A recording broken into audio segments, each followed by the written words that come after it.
Shalom. Shalom, shalom, Yahshua. Back at it like Torah out of rehab. All right, so let's get it. We're going to go into the Torah portion, one of my favorite parts. All right, before we do that, I want to play a track by one of my beloved brethren named Jeremiah. Please say the Yah. Jeremiah, please say the Yah. I'm going to share the link right here for everybody to be able to see. All right. All praise, all praise, all praise. So there's the link for it. All right, and let's get started.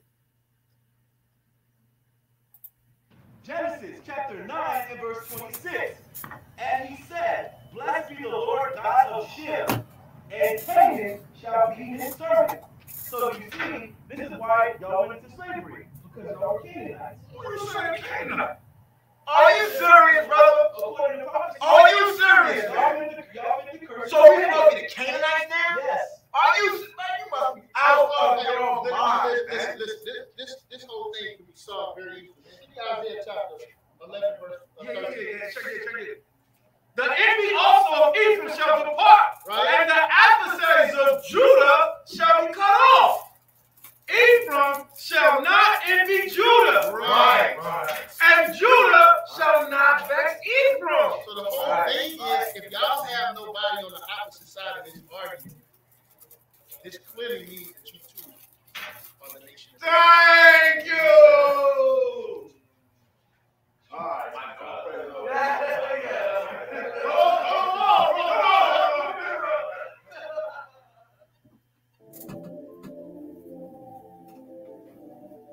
La music. Yes. Jeremiah, for real.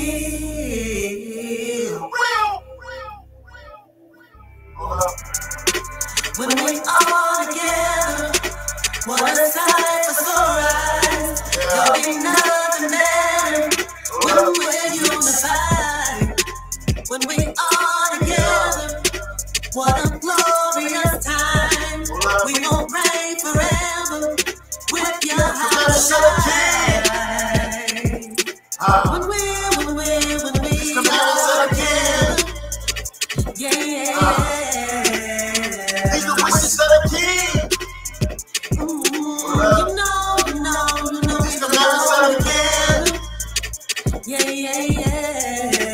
These are the wishes of the king. Judah and Israel separated for a long time, you see. Only y'all can bring us back where we need to be. These two cities will be joined together once again.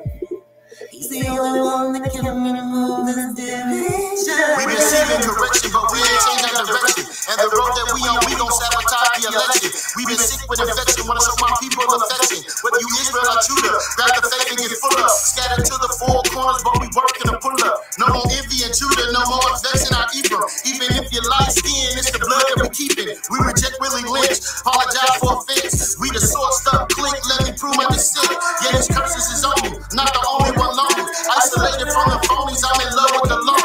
But it's the blood of the Mashiach that'll be taking me home. So we killing confusion and separation illusion. It's an action we prove when we stay apart and we lose it. Go ahead and respond if you vote with division. But it's all about the blood, we reject your religion. Let me show some submission. This is Christ's ambition. But the Most High on this we know.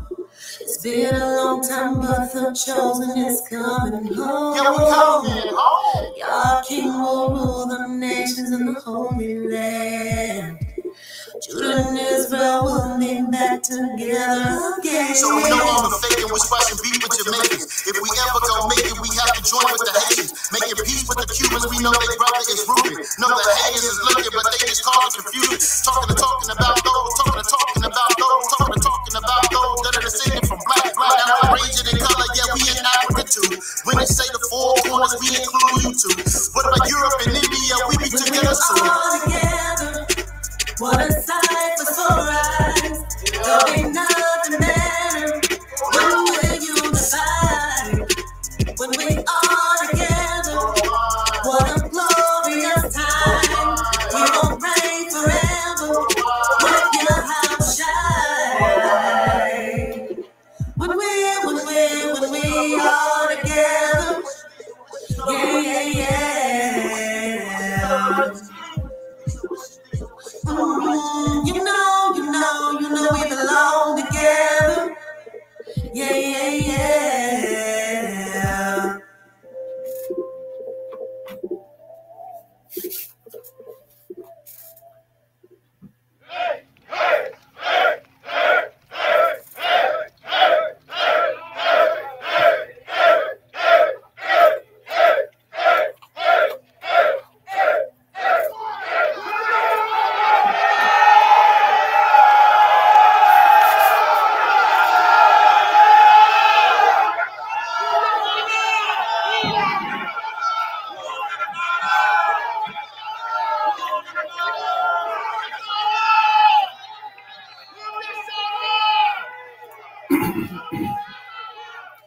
All praise. Y'all brought come y'all Basha Mashagawa Shai. Yo, that is one of my favorite music videos right now. All praise, all praise, all praise. Shalom. Shalom, shalom. Shalom, shalom, shalom. How are y'all? So we back in like Torah addicts. Y'all already know how we do. All right. I gotta look at the screen real quick because I gotta pause this video, but this is where I'm gonna be reading from primarily. All right, but I'm going to come right back over here. So, Shalom, Yahshua, Yahbrakam, Yahbashem, Yahshua, Kum, Yahshua. Y'all notice anything different? Notice anything different from the last video we did? Notice anything different? I'm just saying, I mean, you know, sometimes, you might have to put a little something different on here. No, but if you watch the last video, then you notice I did a quick change. I don't think I did too bad. All right, all praise the Most High. Yeah, beautiful. Yo, wasn't that beautiful, Mashpakah? Royalties. That's right, warriors. Hallelujah. All praise, all praise. Shalom, Kwame Yasharala. All right, so we're going to do a real quick Torah portion recap. I don't know how much of we're going to actually go into, but this week's Torah portion, we kind of did we just did a video, and I briefly talked about the Torah portion, but we're going to actually go into it now. But we're going to do it unconventionally. We're going to start with the book of Luke, chapter 16. I'm going to read down to verse 13. So Luke chapter 16, starting at verse 13. And then from there, we're going to go read the the prophet portion and law portion. I don't know yet. But we're going to get it in, okay? So the Torah portion, actual convocation, the Shabbat convocation here in the city gates of Dayton, Ohio, actually starts at 3 p.m. All right, so all that's of the house of Karat Zion will be in attendance, including myself, every man, woman, and child who keeps the Most High's law, statutes, commandments, because the Father gave us instructions on what to do on the Shabbat. On the Shabbat, we are commanded to gather, to come together, try to confirm these. Cell is acting up. Okay, yeah, that's because you're on their radar, because you be putting in that work. That's why it's acting up. All right, so make sure y'all share this out. All right, let's help Yahshua to get this. Let's help the children of Israel to get this. All right, so we can operate and build together as a nation. Okay. All right, so I'm going to go ahead and get started. I'm going to start the screen share. We're going to begin with the words of our Master, Hamashiach Yahushai, Christ our King. This week's Torah portion. Let's start with right here, Luke. So the book of Luke, chapter 16 and verse 1.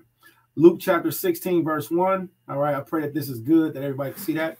Luke chapter 16, verse 1, this week's Torah portion. And he said also unto his disciples, which was certain, there was a certain rich man which had a steward, and the same was accused unto him that he had wasted his goods. Let's start that again. I don't feel like I read that right. And he said unto his disciples, this is Hamashiach Yahushai. So now he gives a parable. He says what? There was a certain rich man which had a steward, and the same was accused unto him that he had wasted his goods. And he called him and said unto him, how is it that I hear this of thee? Give an account of thy stewardship, for thou mayest be no longer steward. Then the steward said within himself, what shall I do? For my Lord taketh away from me the stewardship. I cannot dig. To beg I am ashamed. I am resolved what to do, that when I am put out of the stewardship, they may receive me into their houses. So he called every one of his Lord's debtors unto him. Man, you can't make this stuff up. I love Yahweh so much. You can't make this stuff up. And said unto him first, how much thou owest unto my Lord? And he said, 100 measures of oil. And he said unto him, take thy bill and sit down quickly and write 50. So let's look at the story, what's happening. Yahushua is mentioning about a great king who had a steward that was supposed to be taking care of his businesses. And the steward in return, instead of taking care of his master's businesses, he was not doing what he was supposed to do. Maybe he was slacking off. Maybe he was, spending a little extra money. So the master calls the steward. Now, this perfectly goes into the video that we just did previously, where we were talking about forgiveness. You can't make this stuff up. The way that Yahweh is so beautiful. I completely forgive anybody that's spoken against me, whether they did a video or whether they did a picture or whether they had anything negative to say about me, because I want to be forgiven. You can't make this stuff up. I refuse to be the wicked steward. I didn't even know that this was this week's Torah portion. If you watched the video that was earlier, then this would make sense. My heart is so happy right now, and I praise Yahweh. So the steward, he's supposed to be taking care of the master's business, but instead he's let's say he's finagling,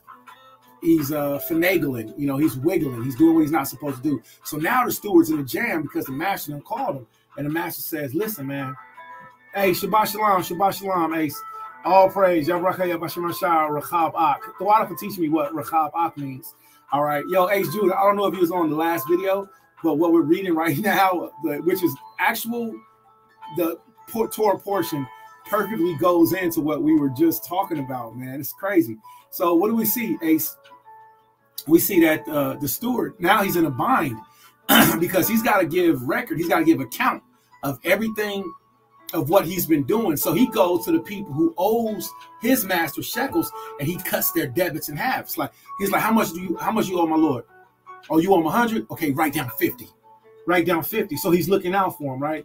This is perfect, man. This completely goes into that principle of forgiving, overlooking, and helping, man. This is amazing, man.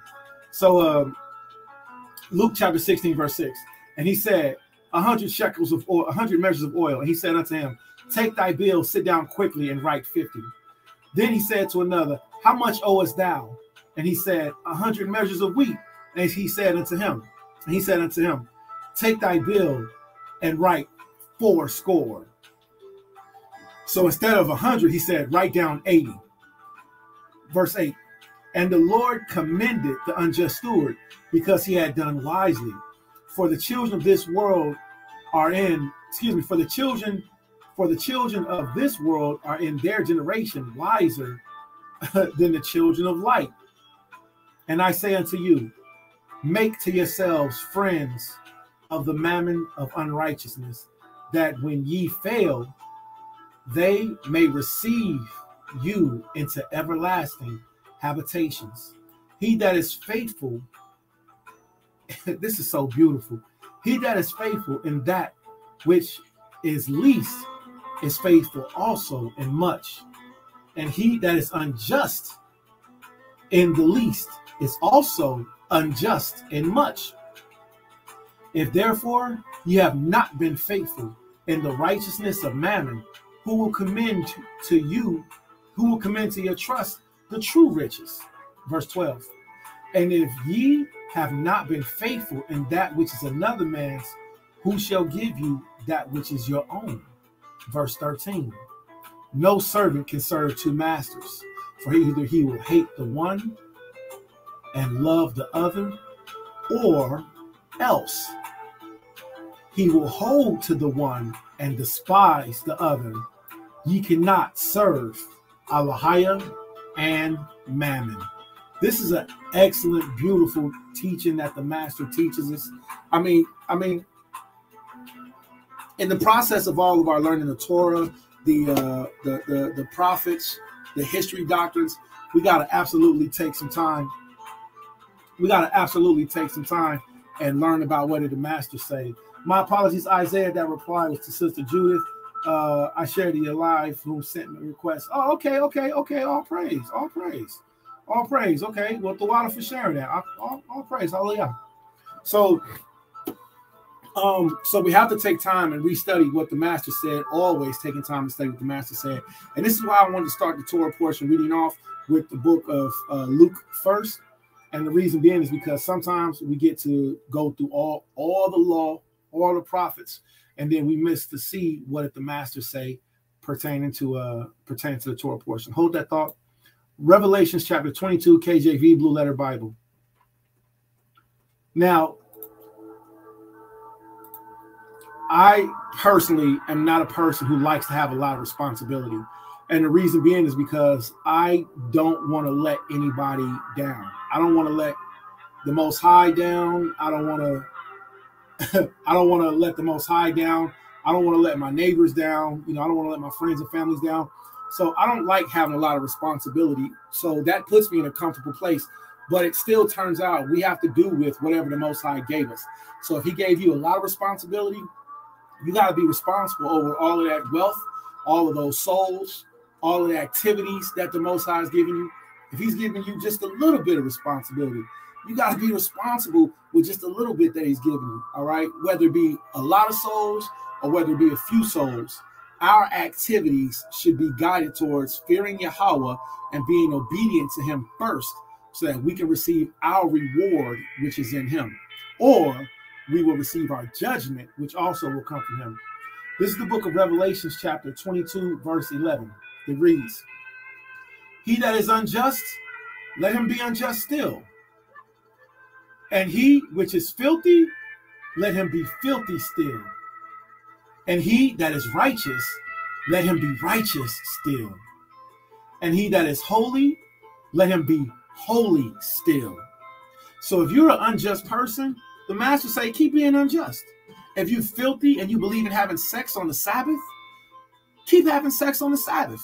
I'm not telling you to. I don't condone having sex on the Sabbath. But the master says, if you filthy, because you're not putting a difference between clean and unclean.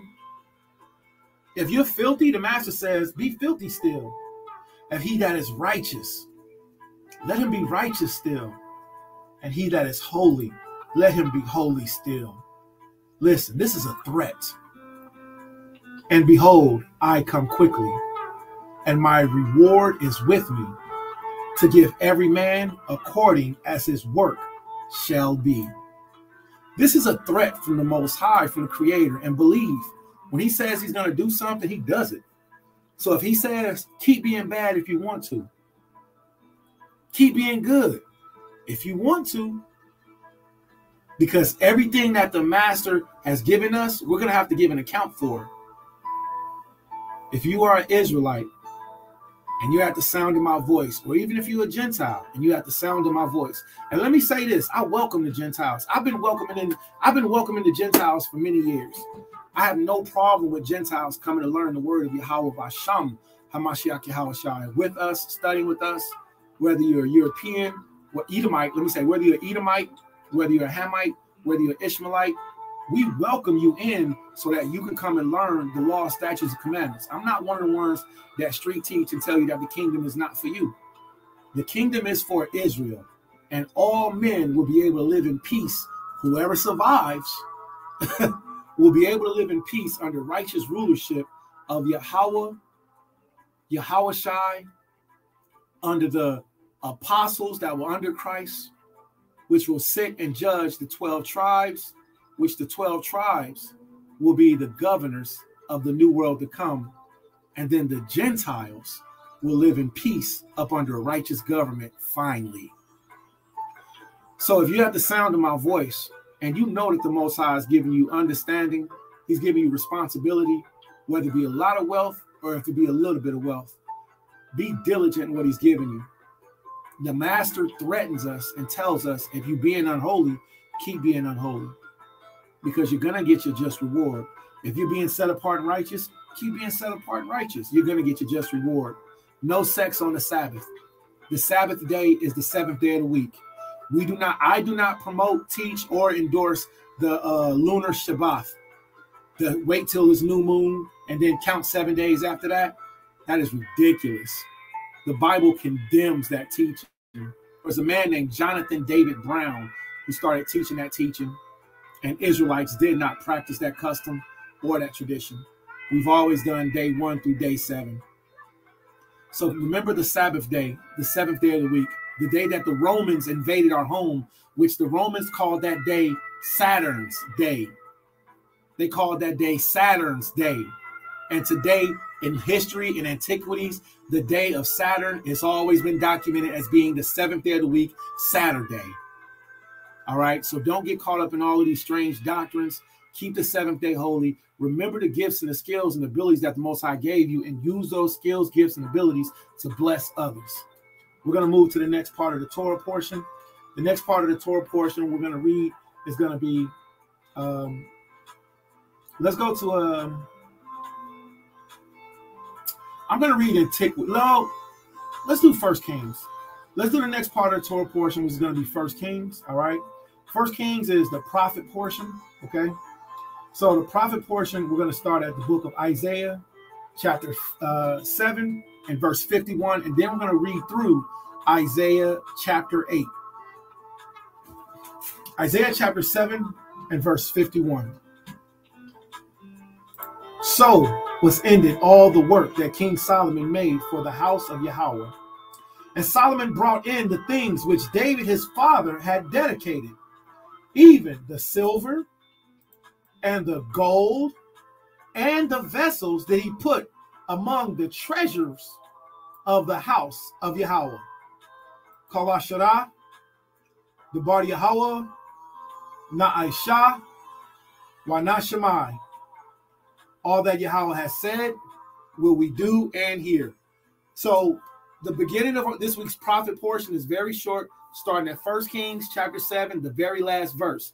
We see King Solomon bringing the wealth that his father, King David, which was king. Now, these two kings this relates perfectly to the gospel portion, Luke chapter 16, because they were responsible for all of the things that the Most High gave them. Now, King Solomon himself, he slipped, he made a mistake, he made errors, he started to fall in love with Gentile women, and their hearts turned him against Yahweh, and he started to become a major idol worshiper, and he taught Israel to do idol worship. But that fault even came from King David's sin when he slipped, okay?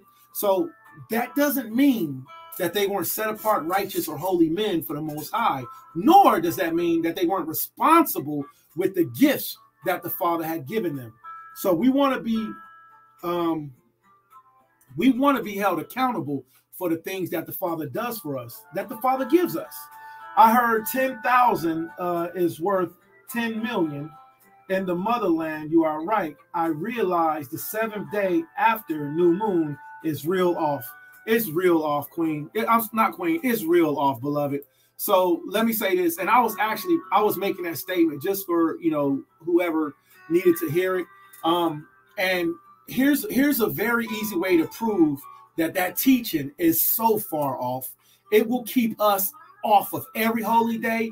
You'll see brothers that are in so-called camps. They will be buying on the Sabbath, working on the Sabbath, having sex. They will be completely Sabbath breakers.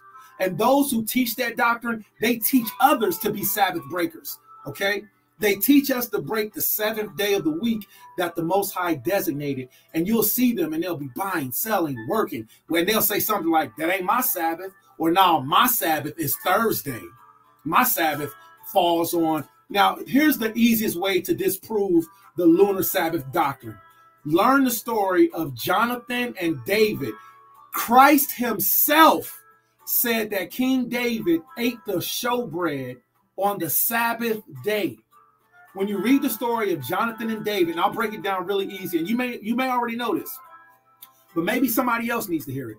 When you read the story of Jonathan and David, this is the easiest way to prove that the Sabbath day is not the lunar Sabbath. It's the 7th day of the week. 1, the showbread was put out every 7th day. 2, when Jonathan and David made an agreement that they would look out for each other, that happened before the new moon feast. When the new moon happened, 3 days had passed. When 3 days passed, King David had went to the priest, and he had said, let me get some of that bread. The priest said, I have no common bread, but I have this bread. The priest said, you and these men can eat as long as you stayed away from women. King David said, surely we've stayed away from women, so we've been holy. All right, so they was holy, they were set apart. When they ate that bread, there was fresh bread that was made that same day. The showbread table can only be made on the Sabbath day. Therefore, when Christ said, have you not read what David did when he ate the bread on the Sabbath day? Here's the point. The time frame started at new moon. 3 days passed. When 3 days passed, it was a Saturday. It was a Sabbath. And that's when King David ate the showbread, and Christ even verified that he ate the showbread on the Sabbath day. Those who keep the lunar Shabbat, what they say is, you keep the lunar Shabbat, then you count 7 days after that, then it's the Shabbat. Well, they're lying, and they're also teaching you to go against, teaching us to go against that scripture where Christ tells us King David ate the bread on the show, he ate the showbread on the Sabbath day. He didn't wait 7 days until after the new moon feast. On the third day after the new moon feast, he was waiting to find out. He was on the run from King Saul. And then he ate the bread that was made after the fresh loaves was made. So Christ dispels the lunar Sabbath. It's a trash doctrine. It teaches people to be everywhere with it. And I see how some people really can take it in and perceive that it might be something good, but it's not. It's absolutely terrible. Let me get this real quick. I'm gonna pull up this one history. Let me show y'all. Jonathan David Brown, Sabbath day. All right, we're gonna do a real, and I'm gonna stick to the scriptures. We're gonna stick to the point, but I want to show you all this in case you haven't seen this.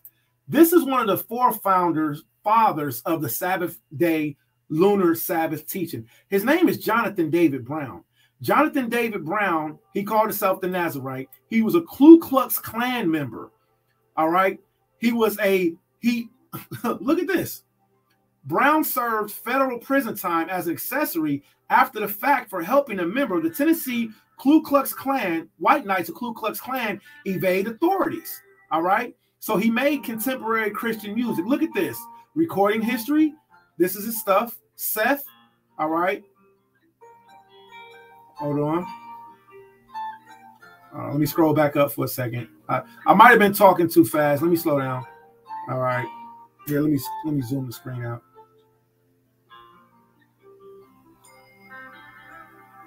Federal prison. Look at this. Hold on. Federal prison. Look at this.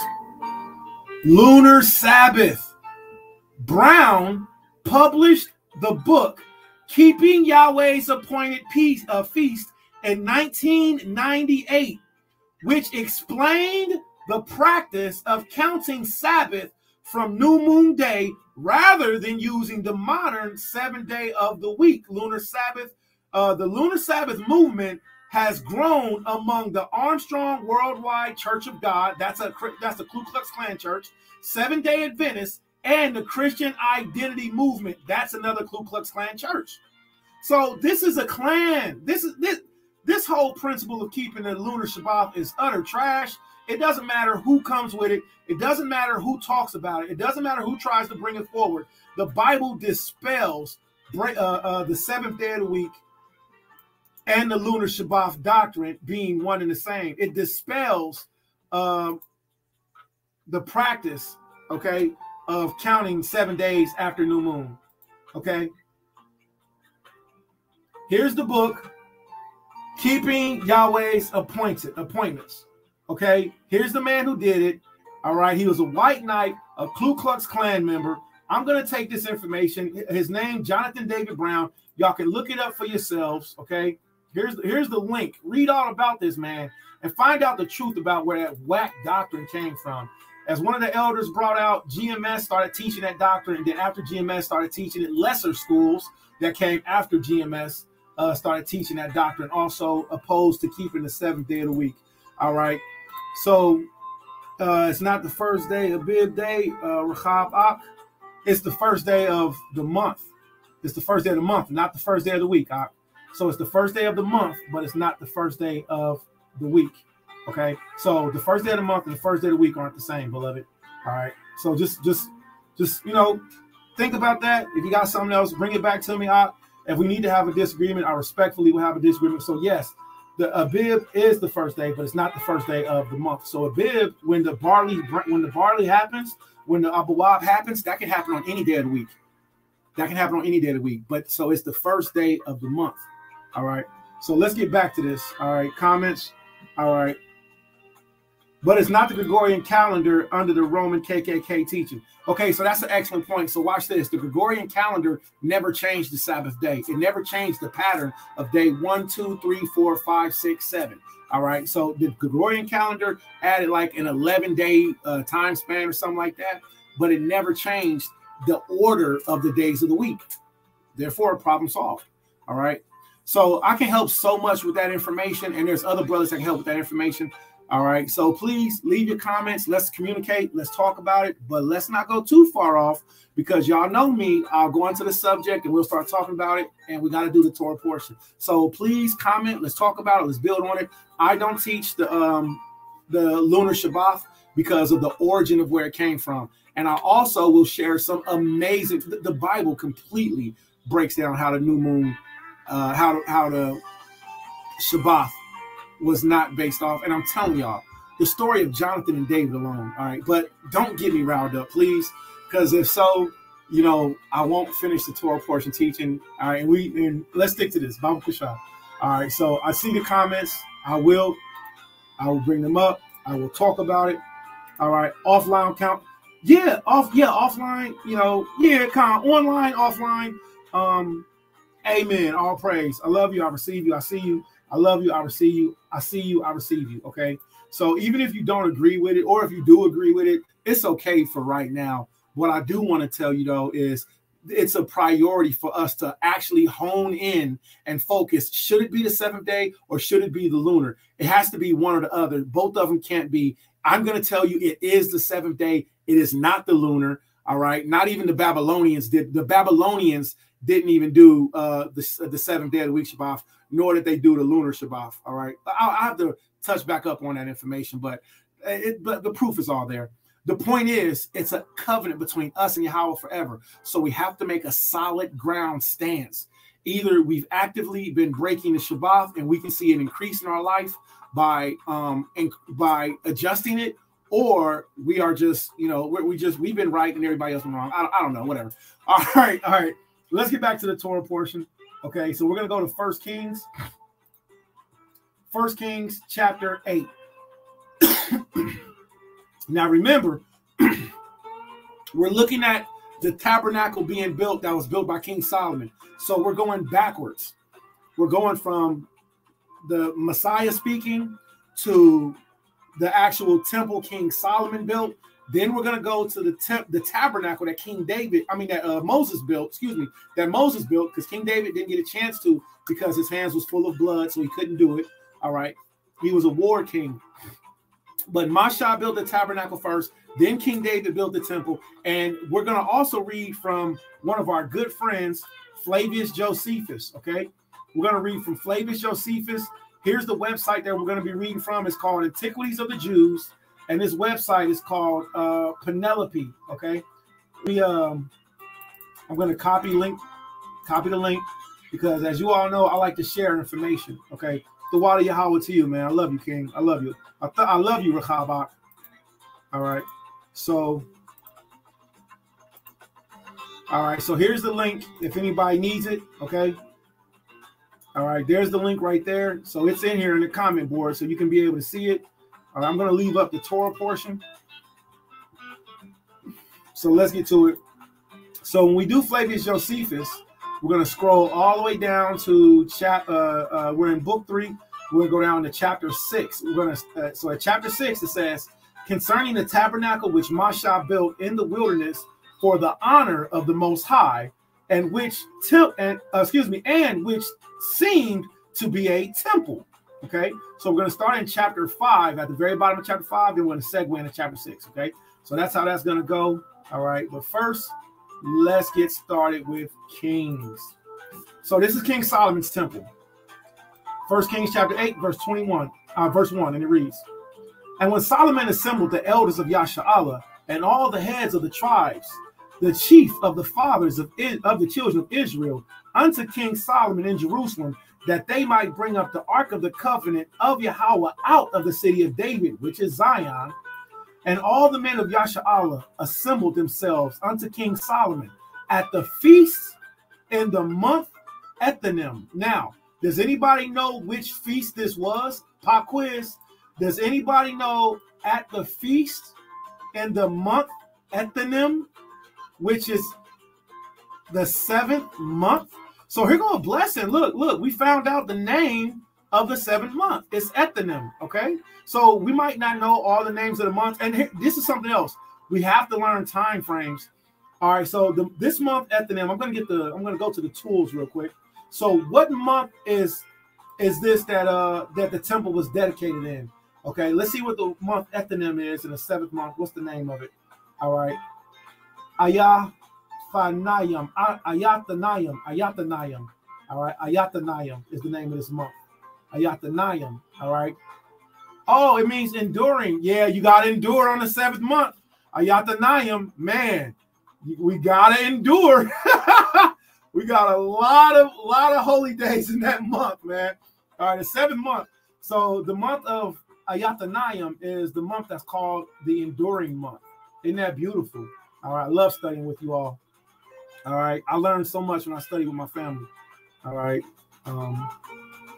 Okay, so let's see. Okay, so what feast was it? Pop quiz, everybody. Do you know what feast it is? If you don't know, it's okay. If you do know, take a guess, and then we'll give the answer later when we read Josephus. 1 Kings chapter 8, verse 2. And all the men of Yahshua assembled themselves unto King Solomon at the feast of the month of Ethanayim, which is the 7th month. Okay, let's go ahead and scroll down. Verse 3. And all the elders of Yahshua came, and the priests took up the ark, and they brought up the ark of Yahweh and the tabernacle of the congregation. And oh boy, my bad. I got scroll happy. And the tabernacle of the congregation, all the holy vessels that were in the tabernacle, even those did the priests and the Levites bring up. And King Solomon, all the congregation of Yahshua that were assembled unto him, were with him before the ark, sacrificing sheep and oxen that could not be told nor numbered for multitude. So don't let nobody tell y'all that we did not sacrifice animals and that we're supposed to be vegans. And that, listen, it's your choice if you want to eat all vegetables your whole life. That's completely fine. But we sacrificed animals. I seen one brother did a video, said Christ came to save the animals because people was wicked. Negro, I ain't seen a video from that brother since, and I'm so grateful. That was just a terrible, terrible teaching, and he's going to be judged for his incorrect edification that he did not give the people. All right, so we did sacrifice animals. Don't let nobody tell you that we didn't. That's just not true. All right, verse 6. And the priest brought the ark of the covenant of Yahweh unto his place, into the oracle of the house, to the most holy place, even under the wings of the cherubim.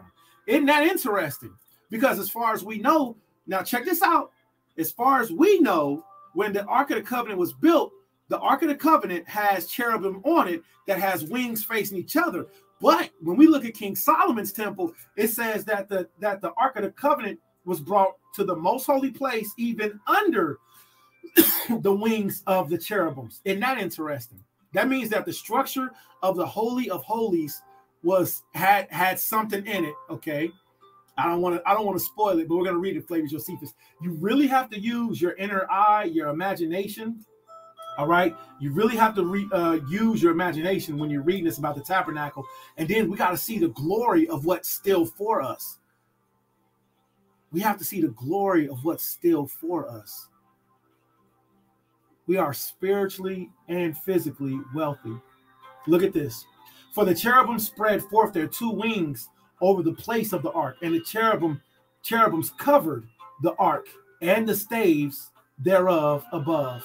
And they drew out the staves, that the ends of the staves were seen out of the holy place before the oracle, and they were not seen without. And there they are unto this day.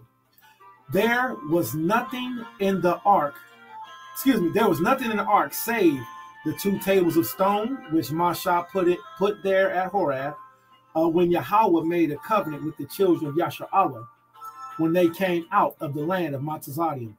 And it came to pass, when the priests were come out of the holy place, that the cloud filled the house of Yahweh, so that the priests could not stand to minister because of the cloud, for the glory of Yahweh had filled the house of Yahweh. Hallelujah. All praise the Most High. So it's done. It's complete. The temple's been built. Now, if you've been paying attention from last week's Torah portion, the tabernacle, it was built, it's done, it's completed, it's put in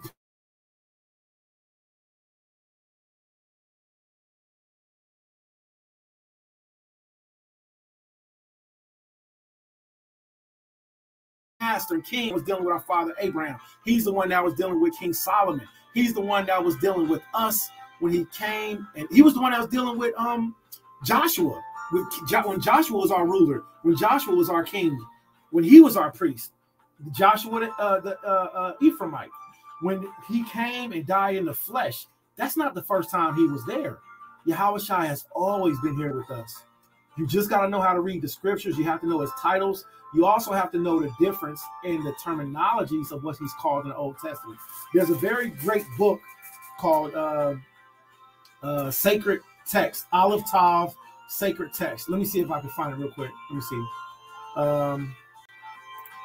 Aleph Tav, Sacred Text. Wow, that is not what I said. Aleph Tov, Sacred Text. Wow, that is not what I said. Okay.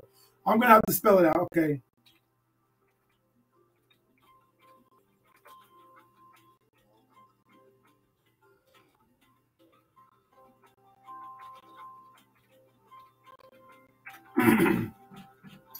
All right. So this is a very wonderful book. If you all get a chance, purchase this book, Messianic Aleph Tav Interlinear. Now, no buying and selling on the Sabbath. Okay, reference. And I want you all to take this reference and look it up for yourselves. This book is wonderful. What it does is it goes through and it shows you the different places where the name of Yahweh, Yahushai, has been changed.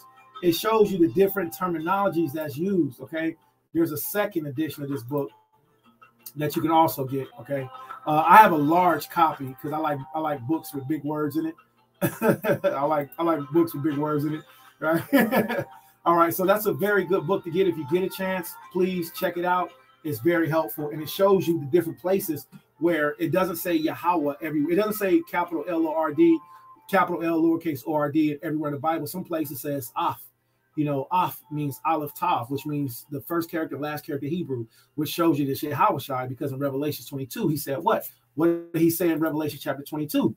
In Revelation chapter 22, Christ said, I am the Alpha and Omega. But remember, this was written in Greek, so he really didn't say Alpha and Omega. He said, I am the Aleph and the Tha. He said, I am the Ah and the Tha. I am the first character in Hebrew. I am the last character in Hebrew. I am the beginning, the strength. I am the end. That's what Yahushai said. The beginning and the end, the first and the last. So that book is extremely helpful. Please, when you get a chance, check it out. Get it. All right, so let's get back to it.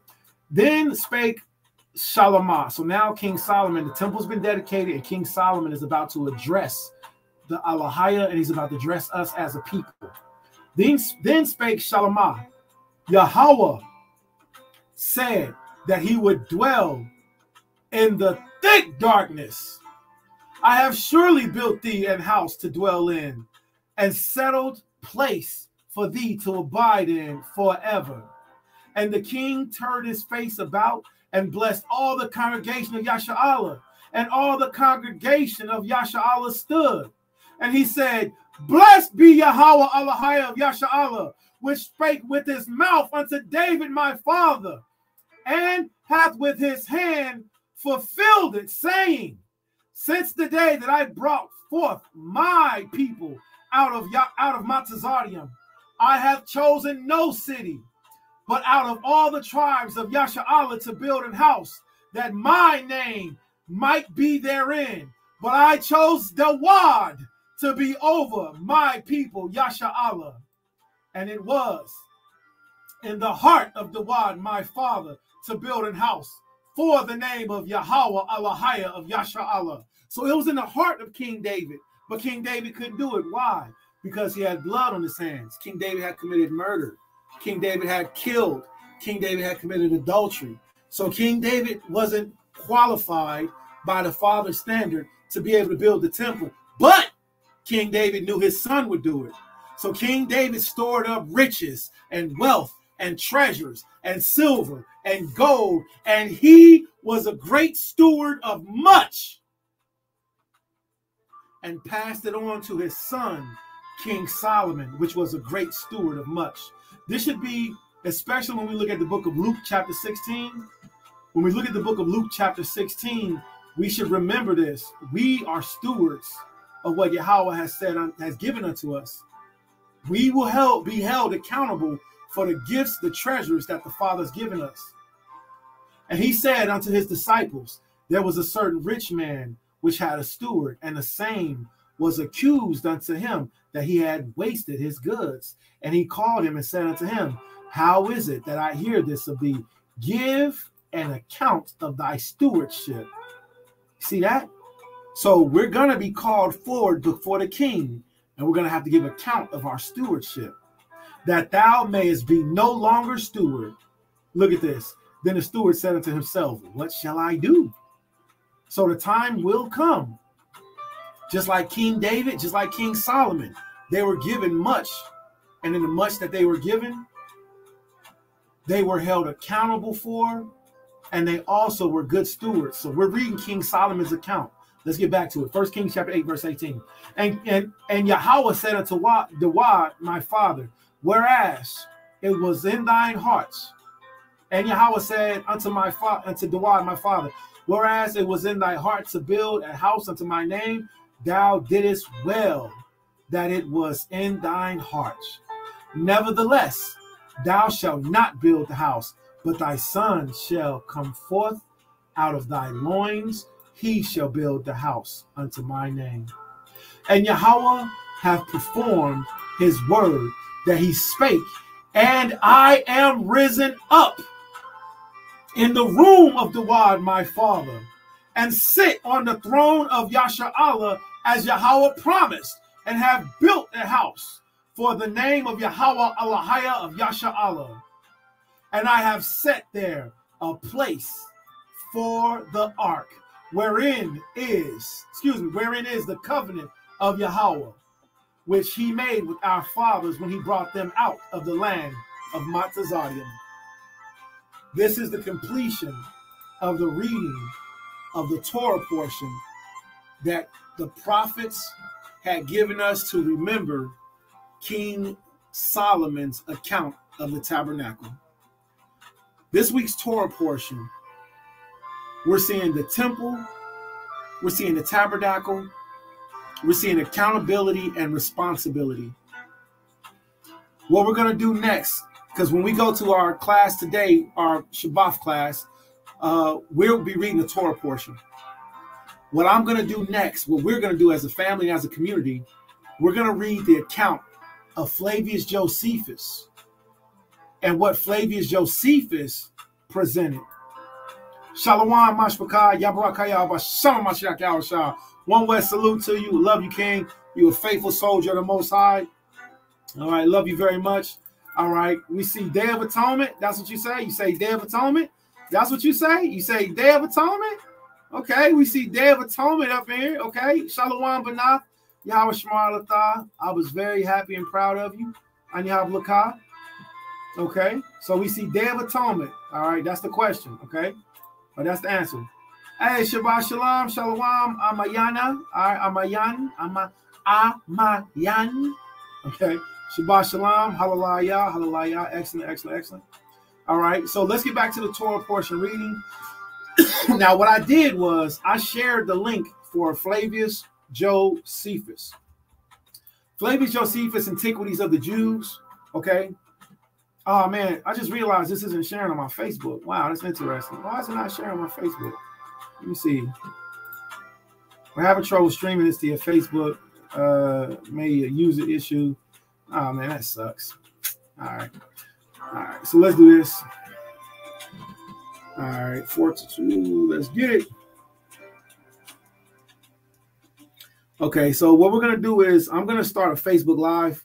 I thought that the StreamYard was streaming on YouTube and Facebook, but since it's not, no big deal. We'll keep it pushing. All right. All right. Let's see. So we'll set it up. All praise. All right. So let's get it. So we're going to continue this week's Torah portion reading. All right. Starting from now, we've already went through Flavius. We've already went through the prophet portion. We've already went through the gospel portion. All right. So if you're watching on Facebook, Baba Kusha, you know, please go back and check out the video, which is posted on YouTube. All right. On YouTube, we've already went over the Torah portion from the beginning. All right. Going to the prophet portion. Okay. So now this is going to be a real blessing treat, a real blessed treat, because what we're going to do is we're going to read it from the Antiquities account. Now, for my household, I teach my family to study the histories also. So we're going to go ahead and get started on it. This is this week's Torah portion. Exodus chapter, I think it's, was it 38 through 40? And what we're doing is we're looking at the tabernacle. The tabernacle which Masha built in the wilderness. If you're watching on Facebook, Shalom, one word salute to everybody that's watching on Facebook. Salute to everybody that's watching on YouTube. Okay. Hey, Shalom. Khan, I see you on here too. All praise. Shalom, Shalom. Aliyah, Banya Sha'ala. Yabraka Yabashim Shah. One word salute to you. All right. Aniyah Blaka. Kwam Yasharala. All right. Shabbat Shalom to you. All right.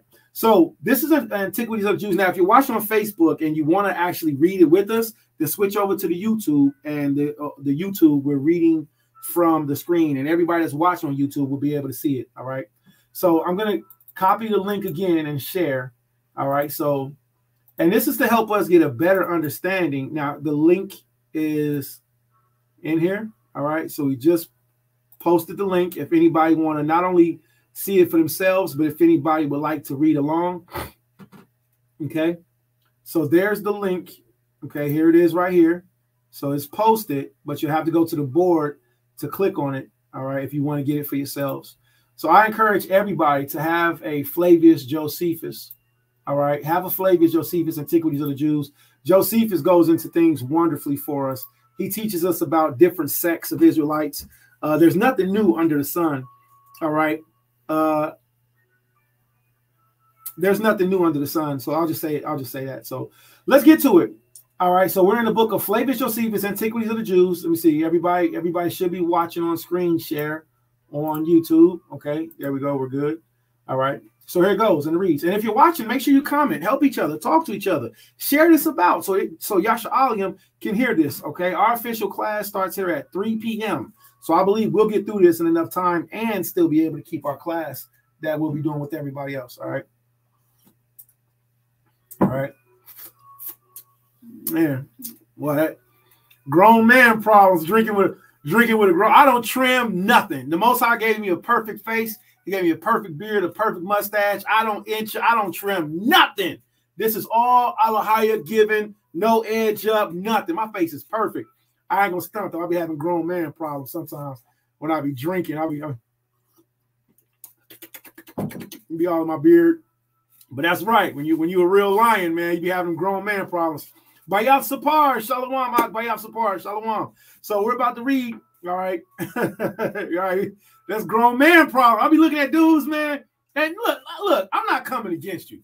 If you trim, if you edge up your mustache, if you edge up your beard, you are not allowing the real you to shine and to show. The Messiah said he knows every hair. He has every hair numbered on our head. Who told you to trim up or to edge up or to make yourself clean up? That's not cleaning. You're destroying. You're marring. See, you don't know what your real face looks like if you're taking it away. And then when you edge up, whose face is that you got? You go into the barber shop and you be like, let me get the number. Yo, give me the number 15. Well, the number 15 might look like a dude that's a sodomite. You know, what face did the Most High gives you? Every man has their own individual beard. And it just bugs me out that men don't want to allow themselves to be naturally them, to be the lions that the Most High made them to be. When I get food in my beard while I'm eating, I don't even get it out of my beard while I'm eating. Why? Because I'm still eating. There's somebody, like, you know, a sister might try to reach over. I'll be like, I'll I'd be like, leave me alone. I'm still eating. You know, I take a bite off of it and keep going. You know, then I'll clean up after I'm finished eating. I'll be talking. I'll be having cake over here. I'll be having lamb over here. I'll be having, you know, wine all in my mustache. I still be going. All right. Shaky. Sister said, true, they look shaky. But not this one over here. I got a real man's face. This is the face that the Most High gave me. I don't put a clipper to it, a trim, an itch, a razor, or nothing. This is years of biblical experience. All right. Ain't no barber getting to touch me. Real Judah. All right.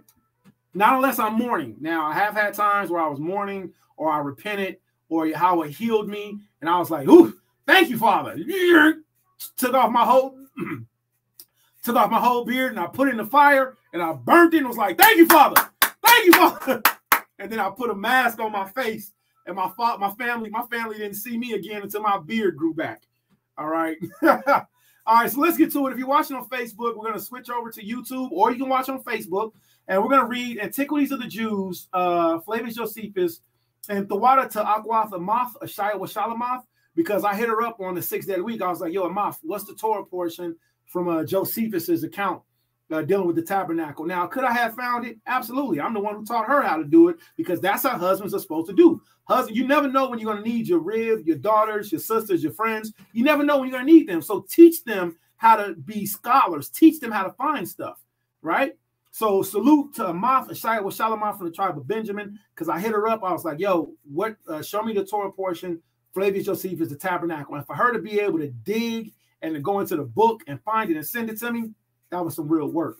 All right, so we need our daughters and our mothers of Yahshua. Yo, we need you. We love you. Yeah, all praise the Most High, Mashpachah. All praise, all praise. All right, so let's get to it real quick. So Flavius Josephus, Antiquities of the Jews. Now, use your imagination when you're reading this. Use your mind's eye, because you're going to want to, and I don't want nobody to say, good brother, going off, false doctrines, mind eye, none of that stuff. I'm just saying, you know, use your visual gift that the Father gave you when we read this. All right. So this is Antiquities of the Jews, book number 3. We're going to start at chapter 5, and we're going to read down into chapter 6.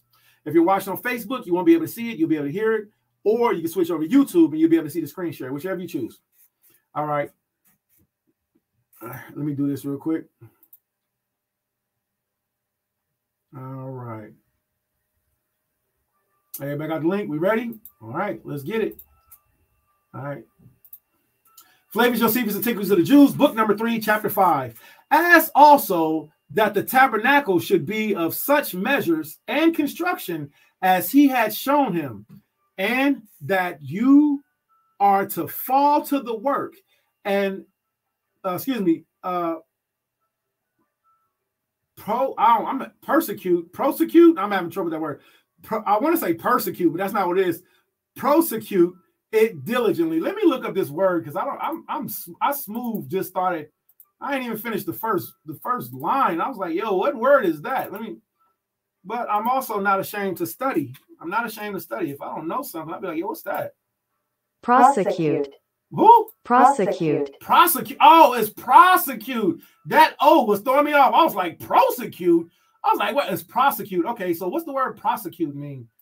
All right. I gotta look that up real quick. Bear with me, Yahshua. Prosecuted. Okay. All right. Let me get one of my favorite meanings real quick. Merriam's. I like dictionary. I like dictionary.com. All right. All right. To institute legal proceedings. Okay. So do everything he told us to do by the law. Okay. Prosecute. Prosecute. So it is prosecute. Okay. So to seek, enforce, to obtain by legal process. Okay. To carry out on a practice. Okay. To institute, to carry on by legal prosecution. Okay. All praise the Most High. See where humility gets you. I don't be ashamed. Like, I don't know what that word. I'll be like, yo, what is that word? Help me. All right. So he says what? As also, let's get back to it. Flavius Josephus, Antiquities of the Jews, we're in book number 5 at the ending verse. It says, as also that the tabernacle should be such measures and construction as he had shown him, and that ye were to fall to the work and to prosecute it diligently.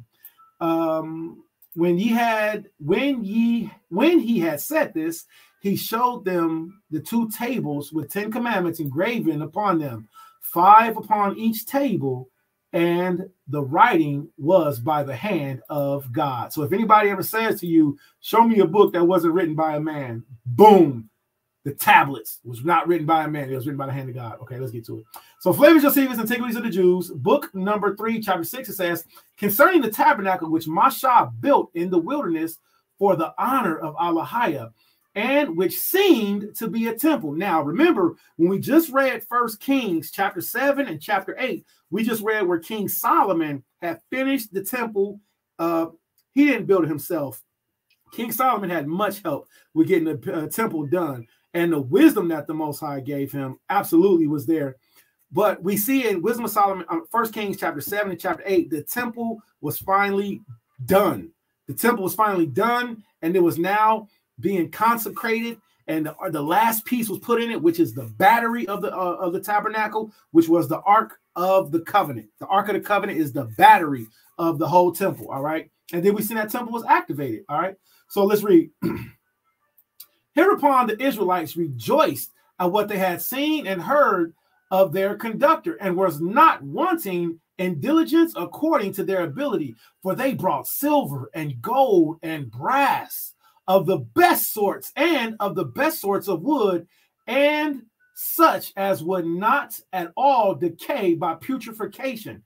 Camel's hair also, and sheepskin, some of them dyed of blue color, and some of scarlet, and some brought the flour for the purple color, and others of white, with wool dyed by the flowers aforementioned. Now, let me stop real quick right here. So we see that Yahshua did what? We brought everything together, silver, gold, and brass.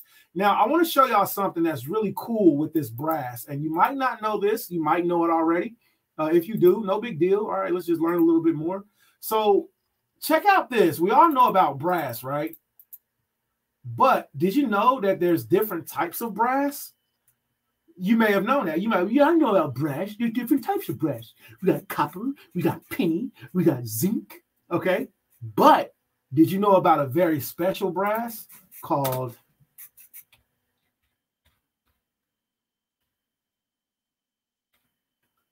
Electrum? Did you know about the brass called Electrum? Let me see. Look at this. Electrum, not to be confused with electron. This article, electrosculptrum, all right, green, gold. All right, look at this. Electrum was is a natural occurring alloy of gold and silver with trace amounts of copper and other metals. The ancient Greeks called it gold, white gold, as opposed to refined gold. Its color ranges from pale to bright yellow, depending on the proportions of gold and silver. It has been produced artificially and is known as green gold. Electrum is a brass that's so... Here, let me see. I'm going to see if I can find some pictures of it. Now, here's the crazy part about it. This Electrum, I found it initially. The Most High showed it to me initially in a book that's called Etymologies.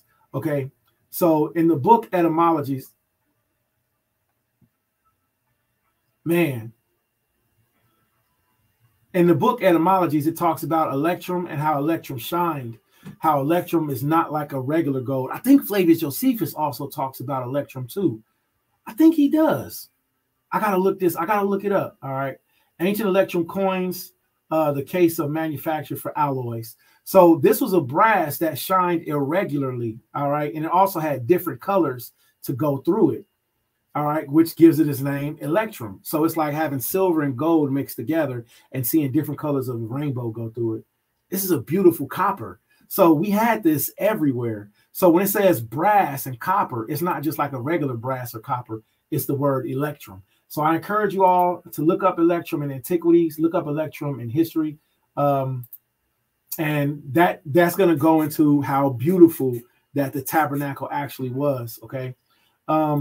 Let me see.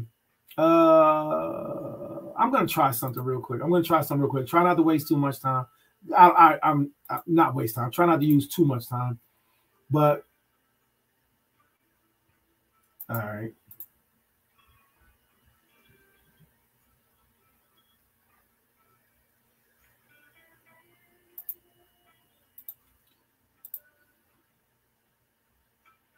This is a whole book on Electrum. All right, I think I'm gonna get this book.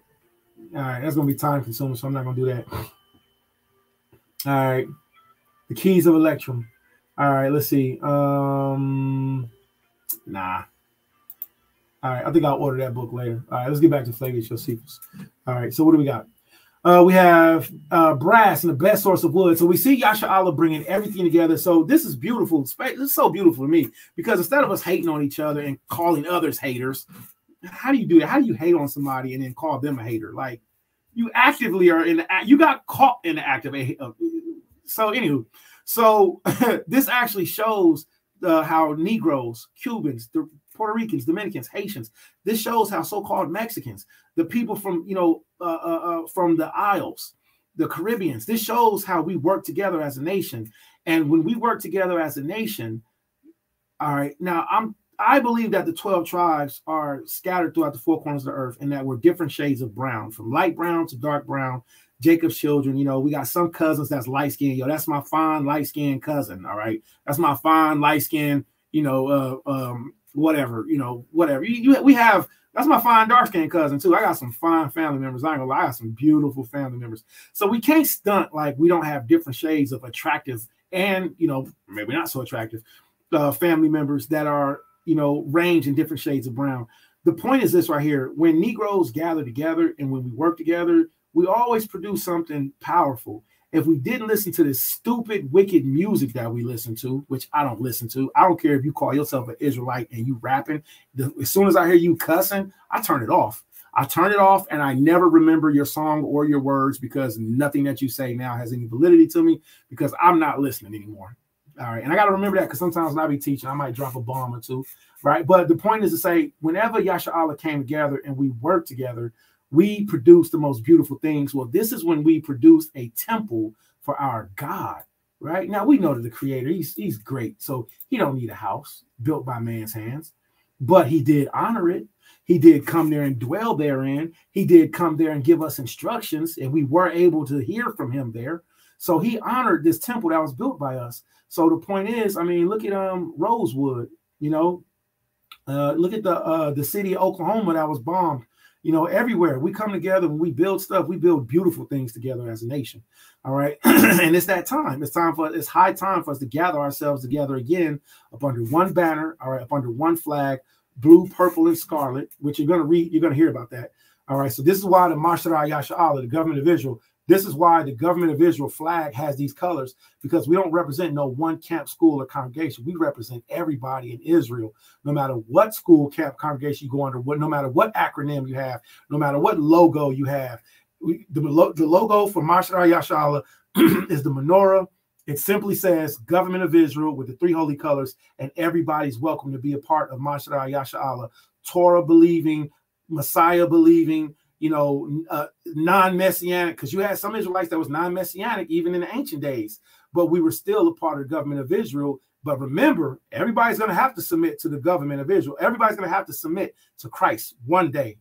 Every knee shall bow, every tongue shall confess. Shabbat shalom, that's right. Shalom, shalom. All right, so with that being said, that's why Mashara Yahshua has these colors and the symbol, because it's based off of these scriptures that we see right here. We see that the people did what? Notice the flag behind me, right? You have blue, you have purple, and you have scarlet. Well, these are the same colors that we brought. Okay, let's get back to the reading. And it says what? And it says camel hairs also, sheepskins of some of them dyed blue color. Some of them scarlet, that's red. Okay, all right. And then others purple. So these are the three holy colors that's in the Bible. So these are your colors, government of Israel. Start changing your whole wardrobe. Start doing everything different. Start doing everything blue, purple, scarlet, blue, purple, scarlet, blue, purple, scarlet. Get that into your soul. You have a flag. You have a colors. You have a history. Blue, purple, scarlet is yours, Yahshua. Okay. All right. So I know your individual school community camp has their own motto, flag, creed, whatever. But what's the one that our whole nation came up under? Blue, purple, scarlet, the symbol of the menorah. The lily was everywhere. Let's read on. All right. And others for white with wool dyed by the flowers aforementioned, and fine linen and precious stones, which those that use costly ornaments set in ouches of gold. They brought also great quantity of spices for the materials. Did Masha build the tabernacle, which did not at all differ from the movable and ambulatory temple. Now, when these things were brought together with great diligence, see, that's with great diligence we worked together, for everyone was ambitious to further the work. So we were all excited to work together. Everyone was ambitious to further the work, even beyond their ability. He set architects over the works, and this by the commandment of Allahiyah, and indeed the very same which the people themselves would have chosen had election been allowed to them. Now their names are set down in writings and in sacred books, and they were these. Now this is a very special and powerful name. This name is, it says Bezaleel, but in Ibadioth it's pronounced Bataza'Allah. Okay, let's go to this real quick. I'm gonna switch the screen. All right, so we just went to man, Thwadi, how I love you so much. He never lets me down, man. Like that's what sometimes that's why I need to be tripping on stuff. Yahweh never lets me down, and I love him. I love his son by Shem Mashiach. You know, it's just we have these books and we have these different things that we reading. You know, it's the power of the Holy Spirit when you just instantly go to it and you're like, okay, wait, hold on, what is this again? And he instantly shows you where it is. That you got to give glory to him. So this is the book of Exodus, chapter 38, verse 22. All right. Exodus chapter 38, verse 22, and it says, and Bezaleel, the son of Uri, the son of Hur, of the tribe of Judah, made all that Yahweh commanded Masha. So did Masha make these things? No, he didn't. Masha gave instructions for them to be made, but it was actually a man whose name was Bezaleel. In the Flavius Josephus' name is spelled B-E-S-A-L-E-E-L. In the Torah, in the Bible, it's spelled B-E-Z-A-L-E-E-L. Okay, so we see Bezaleel, Bataza'Allah. So the same account that we're reading in Exodus chapter 38 is the same account that we're reading in Flavius Josephus. Okay, so let's look at this real quick. Let's open up our tool section. We're going to go to our interlinear, and then we're going to go to Bataza'Allah. Okay, so this is Exodus chapter 38, verse 22. And this part right here is the interlinear part. And it says, Wa Bataza'Allah Allah. Batazal Allah, Batazal Allah. All right, that's how his name is pronounced. Batazal Allah. Okay, and it says and Bezaleel. So the Wa is in the beginning because the word Wa means and when you put it in the front. That's right. So Batazal Allah is the name of the one who actually put the work in. Now, Batazal Allah did it based off of everything that Masha prescribed, because whatever Masha prescribed was the exact things that he was shown in the heavens. All right, it's the exact things that he was shown. And Masha didn't come up with these things, so he was shown these things in heavens. So now here's the beautiful part about it, and a lot of you Judites can attest to this. The Father has given all of us gifts and skills to where we can do different things. Me, I can fix stuff. I can probably fix a car if I really wanted to. I just don't like working on cars. But when it comes to a house, I go to a house. I'll be like, what's that? Oh, man, let me see that, man. Zip, zip, zip. Yeah, give me the material. I'll fix it. Yo, give me the tools. Man, I'll fix that real quick. And it's amazing how the Father gave me that gift. He also gave it to my Ach, my brother. He also gave it to my Abba. My Abba could do houses from the ground up. He could do cars. He could build a car from the ground up. All right? So when we see that, a lot of us have this gift. We have this skill because it was Batazal Allah. It was him that built the menorah. The menorah was over 6 feet tall, made out of all solid gold. Imagine being able to take one golden piece, One piece of huge. Can you imagine how much gold that was to have one huge hunk of gold that was over 6 feet tall and make a menorah out of it? Not take it apart and put it together, not clip, clip, clip, clip, clip. No, it was one solid piece. So here's one of my favorite examples. Just to be able to see a menorah, and it's 7 branches, and it has the bowls, and it has knops. And this is a basic menorah. I'm very grateful for this, but the actual menorah was intricately made. And there's even some artifacts that show that menorahs would spin, that they would turn. And you can even angle a menorah or turn it a certain way, and it would have the same 1, 2, 3, 4, 5, 6 points in the middle. Beautiful. So the menorah is a very powerful, intricate piece, which is why it's also the symbol for Mashra'ah Yasha'Allah. It's nobody's own individual logo. It's everybody's logo, okay? Everybody's image of the children of Israel. So now, if you're from the tribe of Yahweh, from the tribe of Judah, which I myself profess that I am, I give glory to the Most High. And I'm also grateful that I am a descendant, a relative of Batazal Allah, the son of Uri, the son of Hur, of the tribe of Judah. Because some of us, we just got skills. We just look like Amasaquan's sister Jerry, which is amazing because her name means Moses, Mother Moses. She says, me too, I'm good at carpentry and I love it. I'm just moving around more like a slow engine, but I'm moving. All praise the Most High. See? So the Father's giving us these carpentry skills. And listen, he put the spirit of wisdom upon us. All right? Okay, but let me not stop and give only props to Judah, because also the Most High gave these skills to who? All right, we're in Exodus chapter 38, verse 23. He says, and with him was Aholiab, the son of Ishmael of the tribe of Dan. He was what? He was an engraver and a cunning workman, an embroiderer of blue and of purple and of scarlet. You see that? So we see blue, purple, scarlet all throughout our culture. All right. It's nothing new under the sun.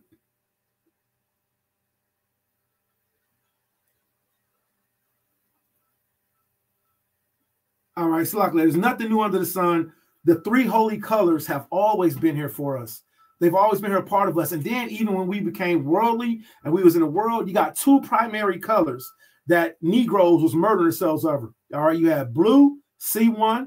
All right. You had blue. You had red, all right? And then you had purple. Purple came into play. When the purple came in, I ain't gonna say gang banging died out. I ain't gonna say that, but the height of the murders that was happening under the red and under the blue, all right? The height of the murders that was happening under the red and under the blue really started to, dissipate. I know recently there was supposed to be 100 days. There was 100 days, 100 nights in California. And I praise Yahweh because we had the blessing of being in California during that time frame. I think one of the summits was during that time frame. And salute to the elder Chazak. All right. To my brother Ali Izar. Man, I love you. I miss you. The rogue Hebrew. I love you. I miss you, brother. All right. All right. So we have blue, purple, and scarlet. We had gold for our vice lords, for our brothers. The PBHs, the Playboy Hustlers, the Four Corner Hustlers, so we had mold, stones, so the point is, there's not a coincidence why our nation picked these colors. Our nation picked these colors because when we were children, there was a huge temple, and we would look up and see these colors. So these colors are embedded in us. These colors are embedded in us. So let's get back to Josephus. Now, these were the names set down in writing in sacred books. And they were these. I'm going to enlarge the screen just a little bit. All right. Oh, I lost my place. That's 5. So like that.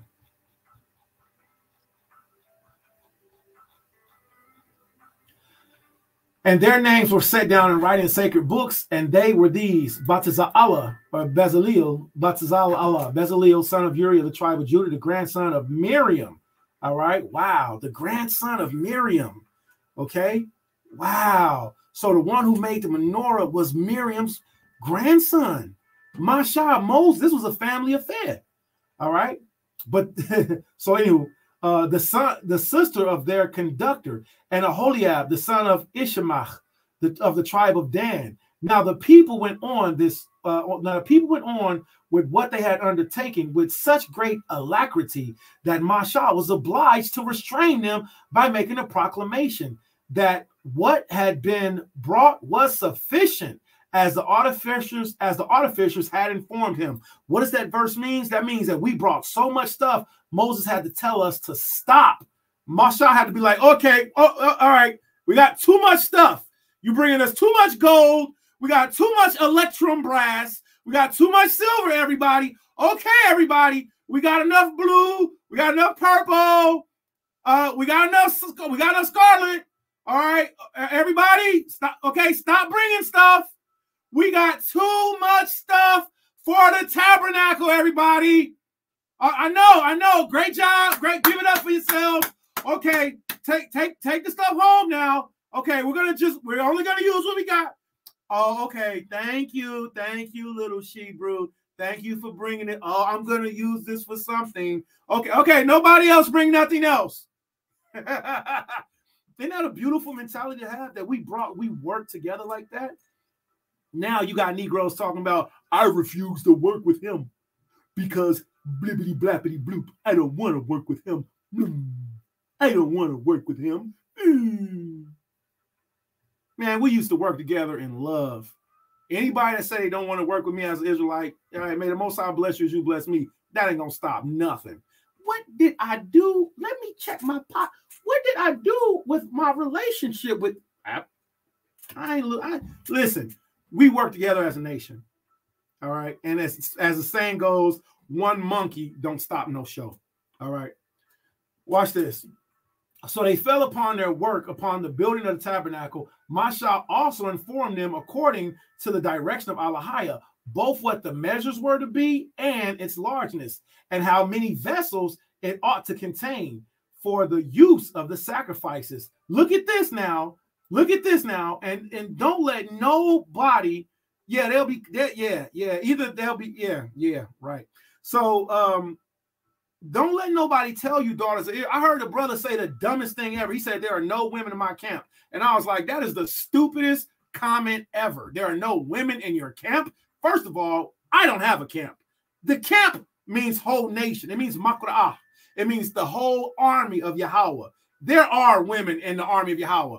If you are with somebody and they say there are no women in the camp, get the hell away from them. All right, get away from anybody who don't want to work with women. If you're a man, women have to work with us as a nation. Look at this. The women also were ambitious to do their parts. Somebody give it up for the Most High for not leaving the women out. Give it up for Yahweh. Give it up for Moses, who didn't say there are no women in his camp. Somebody give it up for Masha for not leaving the women hanging. Who does that? God, I got all hard legs around me. The hell? The Most High said it's not good for a man to dwell alone. So therefore he made the woman as our helpmate.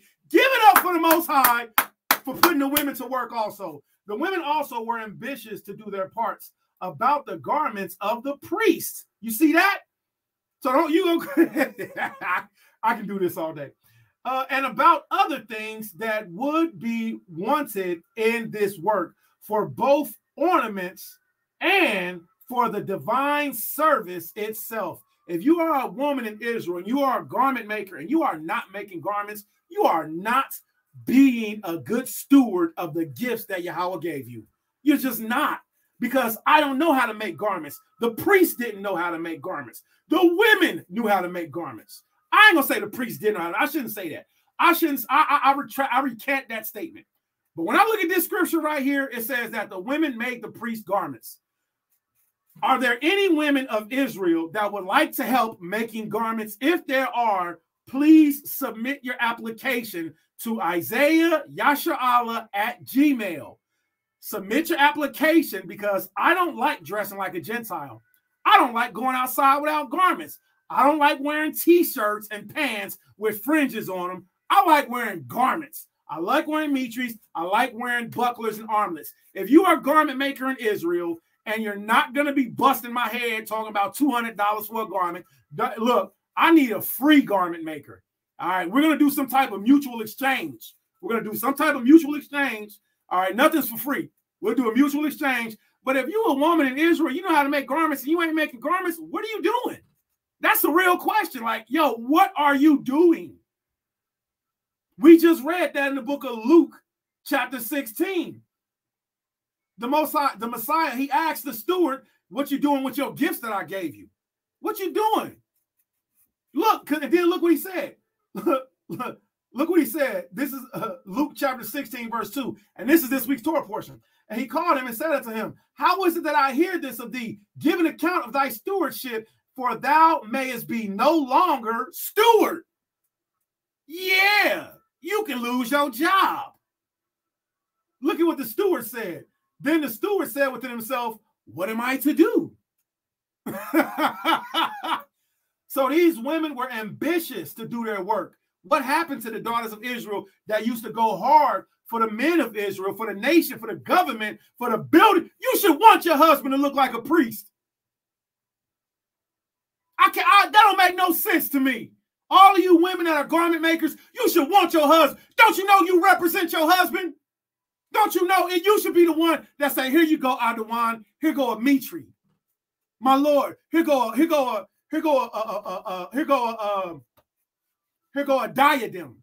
Here go some armlets, my Lord. I got a ring for you, husband. Yo, Adawan, you can't wear that outside. Hold on. In my household, I'm the one that be like, yo, what you doing? Don't go outside like that. Cover your bum. But shouldn't it also be the women that's like, yo, husband, what you about to do? You about to teach? Well, make sure you got your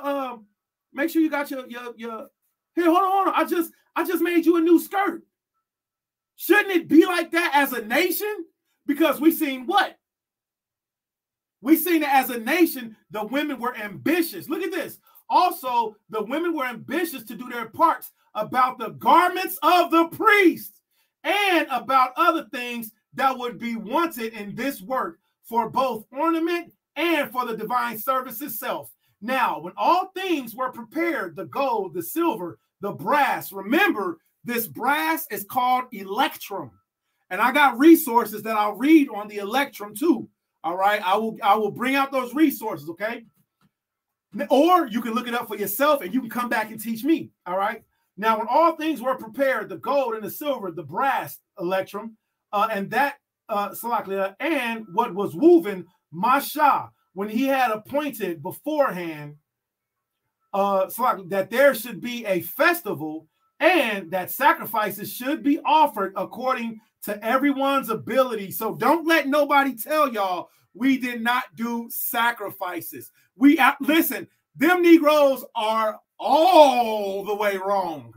I have no idea where that dummy doctrine came. Yeah, I do. It came from Hashatan, from the lowest depths of the pits of hell to deter Israelites and to teach them that we supposed to be operating according to how they think, opposed according to how Masha, who was the conductor of us, told us to operate. That's a lie from the pits of hell. So Masha told us to bring sacrifices. He said what? According to every man's ability. All right. So he said what? Reared up the tabernacle. And when he had measured the open court 50 cubits broad and 100 long, he set up brazen pillars 5 cubits high, 20 on each side of the longer sides, and 10 pillars for the breadth behind.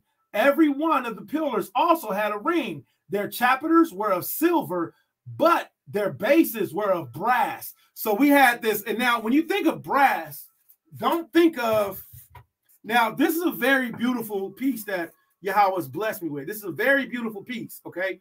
So this is let me see if I can do like like they do on the Home Shopping Network, and they make it shine and light. And it's a very daunting, it's a very beautiful piece, and how the light catches it, and You know, which is just something that you would really want to see in an Israelite community, maybe as a necklace. So don't think of brass like this type.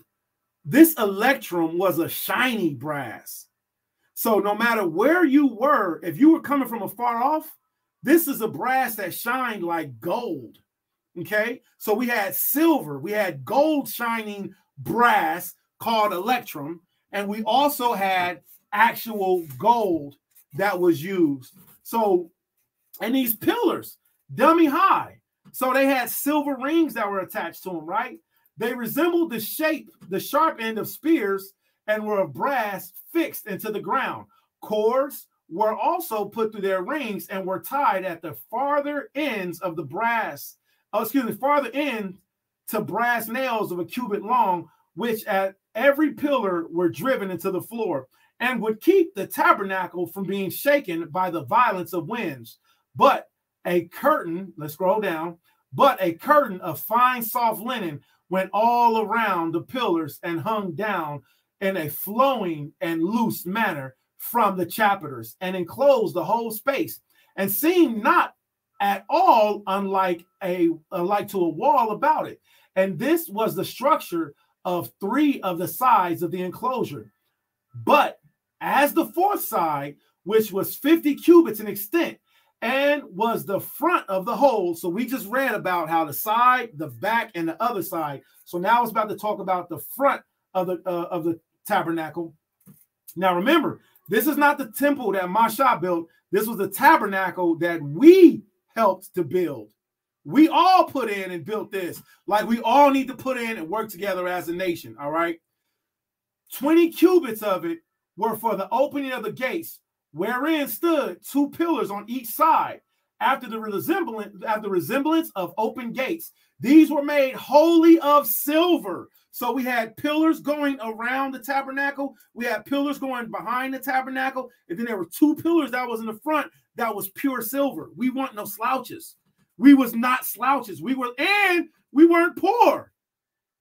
This is what we are. The Most High gave us these things. We weren't poor. We shouldn't be poor now. We should be working together as a nation. We should be bringing together our resources, our shekels. We should be bringing together our checks. We should be bringing together our food. We should be bringing together our clothes. We should be bringing together everything that we have and working together as a nation. We are not poor. We're not supposed to be. Is Israel a homeborn slave? We should be working together as a nation. And this is our glory. Our glory is that our Alahaya, our God, is with us. Look at this. You're not poor, Israel. You're not poor, Israel. Listen, you're not poor, baby boy. You're not poor, baby girl. You're not poor. Yahweh said, I know thy works, thy tribulations, thy poverty, but thou art rich. You are rich. All of this that we're reading about right now, it still belongs to you. You might not be able to see it, but it's still your possession. You got an inheritance, and that's the point. Be encouraged. We have an inheritance. Look at this. 20 cubits of it were for the opening of the gates. Uh-oh, I just opened the window on accident. Slack there. 20 cubits of it were for the opening of the gates, wherein stood 2 pillars on each side, after the resemblance of open gates. These were wholly made of silver. Look at this, and polished. And over it, accepting the brass, which were accepting the bases, which were of brass. Now, imagine this. Imagine this. Imagine a imagine a straight silver. I like silver. Silver looks really good on me. Before I got my teeth gold, I actually thought about getting my teeth silver. Silver just complements my complexion. Silver looks very good. I like silver. So imagine a super tall silver pillar that's in front of you. It's got engraven art on it. It's polished, so it's shiny. And then imagine the bottom of it, the base of it, is set on a gold base. It's set on a huge brass gold base, but the pillar is silver. Do you think that would be something beautiful?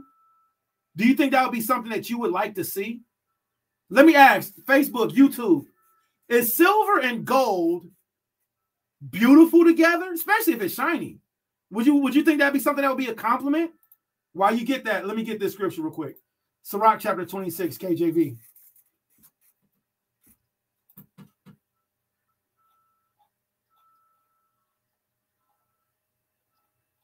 White platinum, gold, worth more than gold. Okay, all praise. All praise. All praise. Now check this out. Let's see what the Most High equivalates a silver pillar. Let me go to these comments real quick. Yeah, absolutely. You like silver too? All praise. Yeah, absolutely. Absolutely. All praise. But thou art rich, Yahshua. Now watch this for all of you women of Israel. Watch this. If you think that white gold, platinum, silver, gold, if you think those two are beautiful together, watch this. Sirach chapter 26, verse 14. A silence. That's my favorite part of that verse. A silence. Silent. A silent and loving woman is a gift from Yahweh, and there is nothing so much worth as a mind well instructed. What is a mind well instructed? A mind well instructed means I can look at you and tell you, get this scripture, and you'll say, Khan Adawan, and you'll get the scripture. I can look at you and say, hey, Ahabya, do this, and you'll do that. A mind well instructed is a woman that can follow instructions. Sometimes the easiest instructions like, hey, be quiet. Stop talking. Close your mouth. Don't argue with me. Can you please just do this? That's a mind well instructed. When you're a woman and you know how to just follow instructions, Yahweh compliments you. The first part of this says a silent. And I know right now a lot of Israelite women are like, I'm working on it. I'm a work in progress. P31 in motion. A silent and loving woman is a gift from Yahweh. And there is a real geisha is a quiet woman. A silent and loving woman is a gift from Yahweh. And there is nothing so much worth as a mind well instructed. You want to take yourself to the next level? Learn how to shut up and learn how to be obedient. Can't get past that. Look at this. A shamefast and faithful woman is a double grace, and her continent mind cannot be valued. As the sun when it shineth in the high heaven. Now, the temple of the Most High was facing the east. All right, yo, that's a real statement. Yo, shut up and learn how to follow instructions, and then you'll be worth more than everybody else. It don't matter if the woman is super fine, because fine women is ugly. Sometimes a lot of women that are like physically beautiful, they really ugly as hell because they ugly on the inside. And a lot of women that might not have all the outer beauty are really beautiful because they are really beautiful on the inside. They're really humble and submissive. You feel me? You know, it ain't about the appearance. It's really about, the goodness of that woman. It's really about her obedience. All right. So anyway, I ain't gonna go into that real quick because I can go into that. But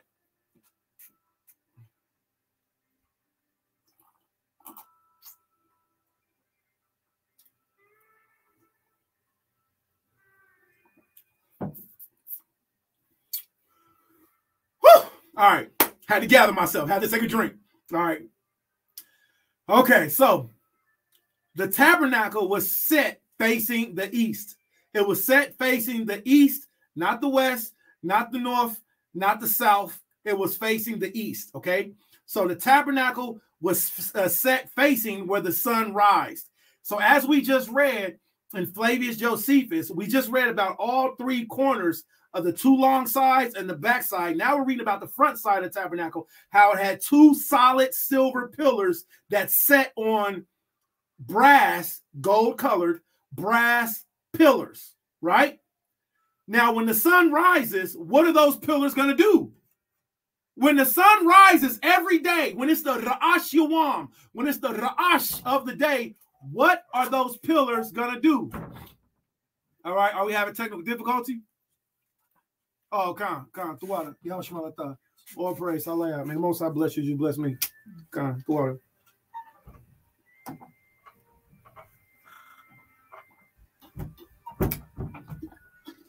Hallelujah. So what are those pillars going to do? Every day when the sun rises, it's an easy concept. It's an easy question. If the sun rises every day and the sun rises is bright, you have a silver pillar, right? Right, is going to get a reflection of the brightness of the lights. So those pillars are going to shine. Look at this. As the sun, when it riseth in the high heaven, so is the beauty of a good wife in the ordering of her house. As the clear light is upon the holy candlestick, so is the beauty of a face ripe in age. So that's for all of you beautiful elder women, all right?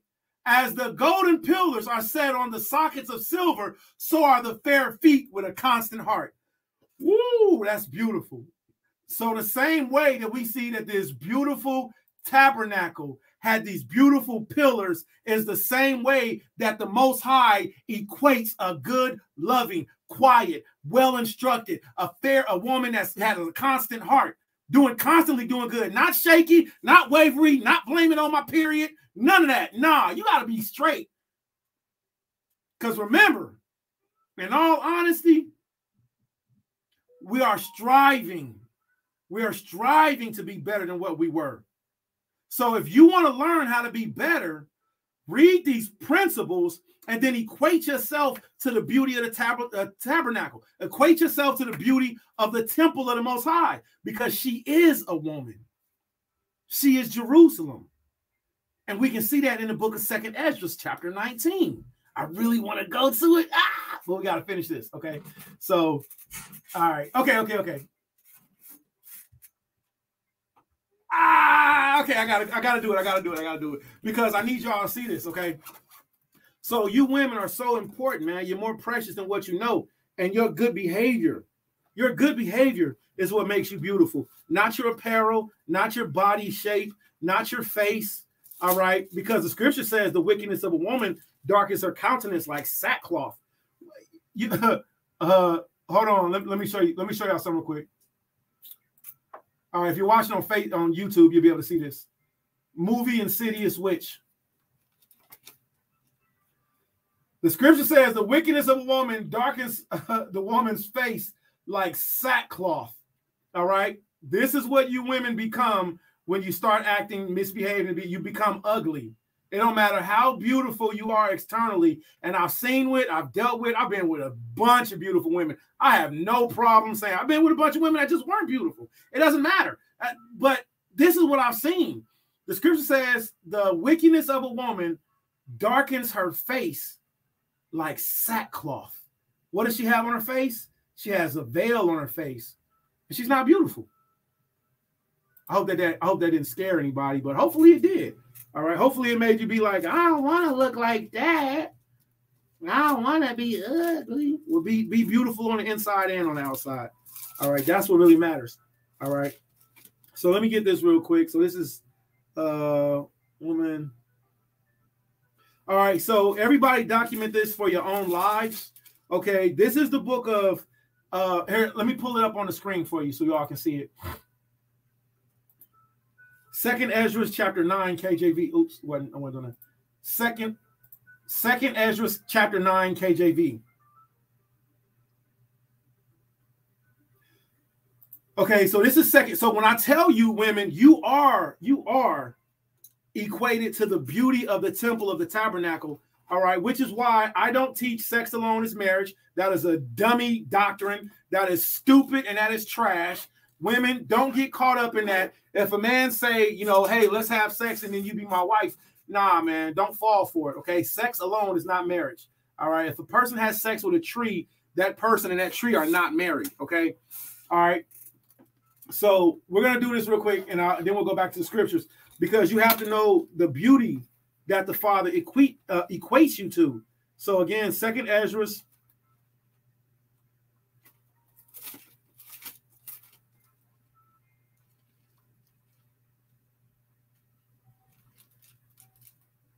chapter 9. Okay. So 2nd Esdras chapter 9.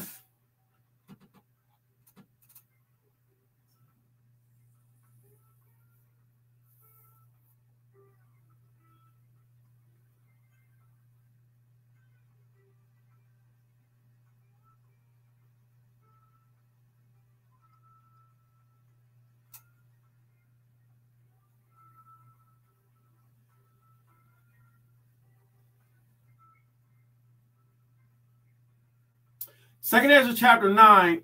Let's start at verse 38. 2nd Ezra chapter 9, verse 38. Watch this. When I spake these things in my heart, I looked back with my eyes, and upon the right side, I saw a woman. Now, what's happening is the prophet Ezra, he's sitting in the field by himself. And while he's sitting in the field, he's fasting. He's fasting, he's praying, he's having a conversation with the Alahaya. He's eating flowers of the field. He wasn't fasting, not having nothing to intake. He was eating vegetation. He wasn't eating cucumbers and leeks and melons and stuff like that, garlic. He was eating the flowers of the field, okay? So while he's fasting, he has a vision, but he doesn't know he's having a vision. Now, here's the part that's tripped out about this. Where Ezra's at, nobody else is there. Nobody is there. So all of a sudden, Ezra, he turns around and there's a woman in the field with him. So he sees this woman, right? Now watch this. And when I spake these things in my heart, I looked back with my eyes, and upon my right side I saw a woman, and behold, she mourned and wept with a loud voice, and was much grieved in heart. And her clothes were rent, and she had ashes upon her head. Then I let my thoughts go that I was in, and turned unto her, and said unto her, Wherefore weepest thou? Why art thou grieved in thy mind? And she said unto me, Sir, let me alone, that I may bewail myself, and add unto my sorrow, for I am sore vexed in my mind, and brought very low. And I said unto her, What aileth thee? Tell me. And she said unto me. So you see what's happening? There's a whole conversation that's going on with a woman, but to Ezra's surprise, what's going on is that this woman ain't even there. Remember, he's in a field all by himself. Ezra's in a field all by himself. I love you. I love you, y'all. I love you, Most High. Thank you so much. Yo, when you open up your Bible and it falls exactly in the place that you're looking for, you can't do nothing but give glory to the Most High. You can't do nothing but give glory to the Most High, man. You know, he's just so beautiful. He's just so amazing that he proves himself. That's why I'm telling y'all, keep your hearts right. You know, have a good mentality. Have a good attitude. All right. Have a good spirit. Keep a good heart. And he will prove himself to you. When you look at this, man, when you just open up the book and it just fall where you want it to fall, it's like, yo, you can't make this stuff up. So watch this. Just give glory to him and he'll keep doing it. He wants to prove, the Most High wants to prove himself to you. The point of reading this is to show you, daughters of Israel, to show you, women of Israel, you are important. You are special. You know, we can't do this without you. There are women in the camp of Yahweh. Okay. What a stupid statement to make. Don't listen. There are women in the camp of Yahweh. Okay. If anybody says that, be like, all right, then, you know, show them out. Okay. So, oh my goodness. What a funny thing to say. So you daughters of Israel are so important. The Most High equates your beauty to our mother, Jerusalem. Okay. Now watch this. Now we're reading about the tabernacle. We just seen in Sirach chapter 26 to where the beauty of the woman is also equated to the pillars of the temple. Okay. And we're reading about the tabernacle, which Josephus says was like a temple. Okay. So watch this. Remember, Ezra was just having a conversation with this woman. All right. Now watch this. Ezra, I want you all to read the story for yourself. Start at Ezra, 2nd Ezra chapter 9, go to chapter 10. What happens? While Ezra is talking to this woman, he's rebuking this woman because she's crying about her one son who died. But Ezra turns when he rebukes her. He's like, woman, stop crying. Have you not seen what happened to our whole city? Have you not seen what happened to all of Jerusalem? You're mourning for your one son. Why not mourn for all of Jerusalem? And see, Ezra didn't know who he was talking to. First of all, this woman materialized out of nowhere. He says out of the corner of his eye. Can you imagine how, you know how you think you see somebody sitting in the room with you, and then you just kind of look like, hey, I thought I saw somebody. You okay? Like, yeah, I thought I saw somebody. Maybe somebody was there. Aha. I'm sorry if I just creeped y'all out, but maybe somebody is really there. So watch what happens. Look at what Ezra says. And therefore, shake off thy great heaviness and put away the multitude of sorrows, that the mighty man may be merciful unto thee again, and that the highest may give thee rest and ease from thy labor. And it came to pass, oh my goodness, man, goodness gracious. Okay. And it came to pass, while I was talking with her, behold, her face upon a sudden shined. So this woman's face started to emit light. Her face upon a sudden shined exceedingly, and her countenance glistened. So she started to glow, so that I was afraid of her and mused what it might be. And behold, suddenly she made a great cry, very fearful, so that the earth shook at the noise of the woman. So it starts out, this woman is sitting there, she's crying, she's weeping, she's got on her mourning clothes. She says, my son died. And Ezra's like, you tripping off your one son? Look at what happened to Israel. Look at what happened to our whole nation. Put off your mourning. Mourn for Jerusalem. Mourn for our whole nation, so that the Most High may heal you. And then all of a sudden, her face starts to glow. She starts screaming. She starts to glisten with light. And then all of a sudden, and behold, suddenly, she made a great cry, very fearful, so that the earth shook at the noise of the woman. And I beheld, and I looked, and behold, the woman appeared unto me no more. So all of a sudden, the earth shake. He's terrified. He look around, and he'll look, and the woman's not there no more. But there was a city builded, and a large place showed itself from the oh my goodness. I got this mouse on this table and it's not working for me, man. Technical difficulties. Why? I can't stand when stuff don't work right. All right. And I looked and beheld, and the woman appeared unto me no more. But there was a city built it, and a large place showed itself from the foundations. And I was afraid and cried with a loud voice and said, where is Uriel the angel who came unto me the first? For he hath caused me to fail into many trances, and mine end is turned into corruption, and my prayer to rebuke. So he says, I'm losing my mind. Where is Uriel? Help me, Uriel. And as I was speaking these words, behold, he came unto me and looked upon me. And lo, I lay as one that had been dead. So Ezra thought he had lost his mind. He's on the ground, passed out. And mine understanding was taken from me. And he took me by the right hand and comforted me and set me upon my feet and said unto me, what's wrong? I got a beloved family member. Every time I walk in the room, they say, what's wrong? And every time they say that, it just makes my heart happy. And I'll be like, that's what's up. What's wrong? Ain't nothing wrong. So that's what Uriel said. He said, what aileth thee? Why art thou so disquieted? And why is thy understanding troubled? And thy thoughts the thoughts of thine heart? And I said, because thou hast forsaken me. And yet I did according to thy words and went into the field. And lo, I have seen, and yet see that I am not able to express, that I am not able to express. And he said unto me, stand up manfully, and I will advise thee. And I said, speak on, my Lord in me. Only forsake me not, lest I die frustrated of my hope.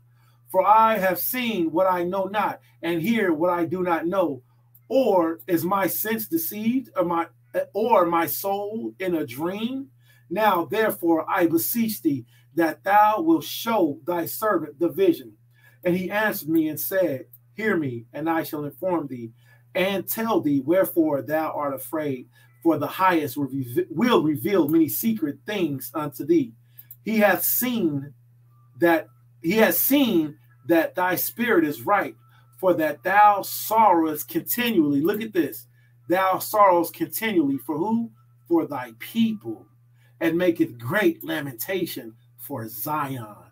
For therefore, this is the meaning of the vision which thou lately sawest. Thou sawest a woman mourning, and thou beginnest to comfort her. But now seest thou the likeness of a woman no more. But there appeareth unto thee a city built it. And whereas she told thee of the death of her son, this is the solution. The woman who thou sawest is what? Is Zion. Isn't that beautiful? Listen, don't let nobody make you feel like you don't got no worth in Yahshua, you women of Israel. If you're a whore, stop being a whore. If you're a gossiper, a talebearer, a backbiter, stop being those things. If you got a loud mouth and you disrespectful, rude, froward, stop thinking you're gonna get respect like you think you should. The scriptures tell the women of Israel how you're supposed to be, just how he tells the men how we're supposed to be. But the Father equates you to being like Zion. The city of Zion, the beautiful city that's built, that will be built, that's going to come down from heaven, is equated to as a woman. Just like those beautiful pillars, those beautiful... Now, oh, wait, let me make this statement. If you're a whore and you're an Israelite woman, and if you're dealing with a man, confess you being a whore, so he can give you the opportunity to say if he want to deal with you or not. Don't stay with nobody. You done committed adultery, and you all dirty and icky on the inside, and you got problems, and then you keep putting your stuff on him. You know, don't do that, because that's just really gross. So the point of me saying is because in Revelations it says, he that is wicked, let him be wicked still. He that is filthy, let him be filthy still. But he that is righteous, let him be righteous still. See? He that is holy, let him be holy still. So that's why I made that statement, okay? But the point is to say that we all sin, fall short of the glory of the Most High. You got to know what your scriptural biblical worth is. If Yahweh gave references of women of Israel having biblical worth, even in Jeremiah chapter 9, saying that he speaks to you, daughters of Israel. He says, listen, you daughters of Israel, he's speaking to you. So you do have worth. There is a camp, a congregation, a nation that says that you're a part of it. I just can't believe that statement. I hope that it's rebuked and that it's never said again. It was so dumb. I couldn't believe it. I was like, what am I hearing with my ears? What are my ears? Are my ears deceiving me? So listen, you daughters of Israel are righteously everywhere in the Bible. And this is one beautiful example that the daughters of Israel are being equated to as the beautiful city of Jerusalem. All right. So that's the book of 2nd Ezra, chapter 10 and chapter 9. All right. I would like to read on. I would like to read more, but I think it would be better if we continue with the Torah portion and the reading of Flavius Josephus. So let's now get back to Flavius Josephus. I'm going to shut this window down. 2nd Ezra chapter 9. Ecclesiasticus shows us that what? Ecclesiasticus chapter 26 shows us as the golden pillars are upon the sockets of silver, and we see the same beautiful description of adverse or reverse pillars, silver pillars set on golden sockets. All right, outside of the tabernacle. All right, so the Father does give beautiful examples of the daughters of Israel in the scriptures. So it's up to you to live up to it. All right, the example's already been given. It's up to you to live up to it. Okay.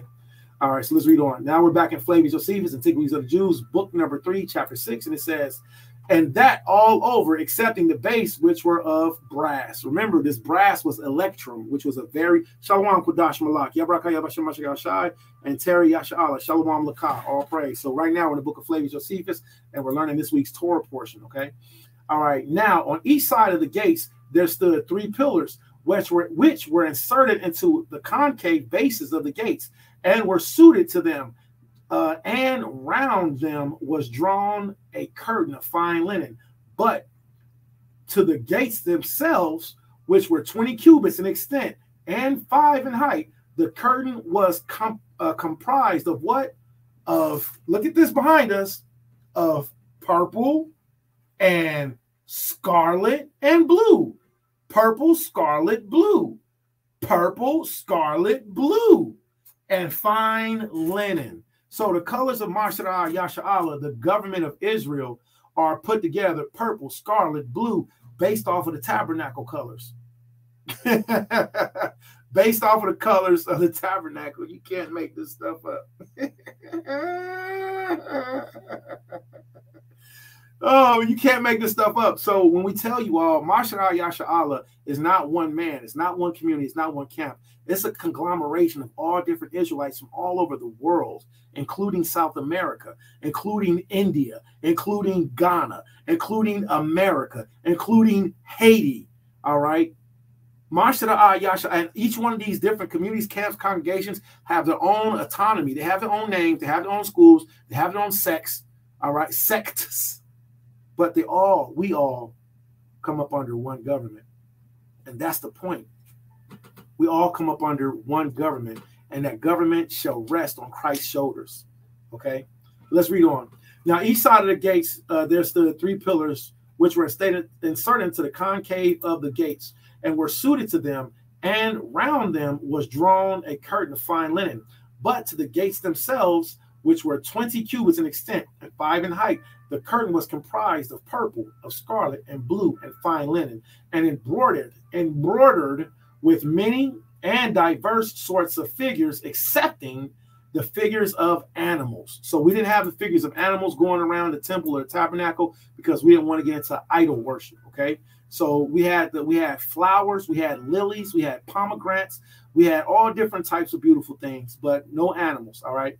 Within those gates were the brazen laver for purification, having the basin beneath of the like matter. So the brazen laver was for a big bowl that set on a stilt that had also a bottom part that was a bowl. So it was a bowl on the bottom and it was a bowl on the top. Why? So the Levites, the priests, and it was made out of electrum. It was made out of brass. Why? Because copper and brass are perfect for purifying. They're great for purifying. Okay, I was about to say nutrients. They have I don't know what to call it. They have principles. I don't know. They have principles that can purify water. Okay, so it's good to drink out of copper. It's good to drink out of brass because and it's good. Like people wear copper bracelets. Why? To take toxins out of their body. Okay, so these are things that as a nation Yahweh gave us. So the Levites, they will be slaughtering animals all day. They got blood on them. They got pee on them. They got doo-doo on them. So to slaughter this animal, so you got to wash off. Why? Because you're not about to be dirty and then go into the tabernacle of the Most High. See?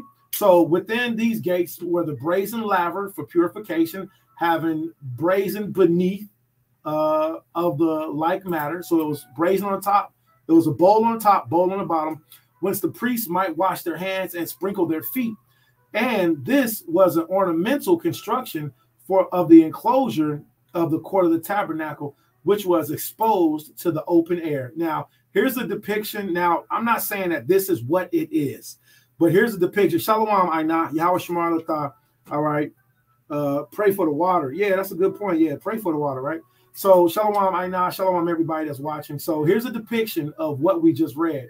So the backside of the tabernacle, okay, now it gives a description of the front side, the sides, okay, the two pillars that was on the sides that would be comprised of silver, the curtain that was ornate, okay, the actual altar. And then this is supposed to be the laver, all right, where we washed our feet. The Levites, not me, washed our feet, washed our hands, and then of course the tabernacle going across, the curtains going across the tabernacle. Now remember, this was all gold, silver. These were all gold and silver, tops, bottoms, caps, brazen, bronze, copper.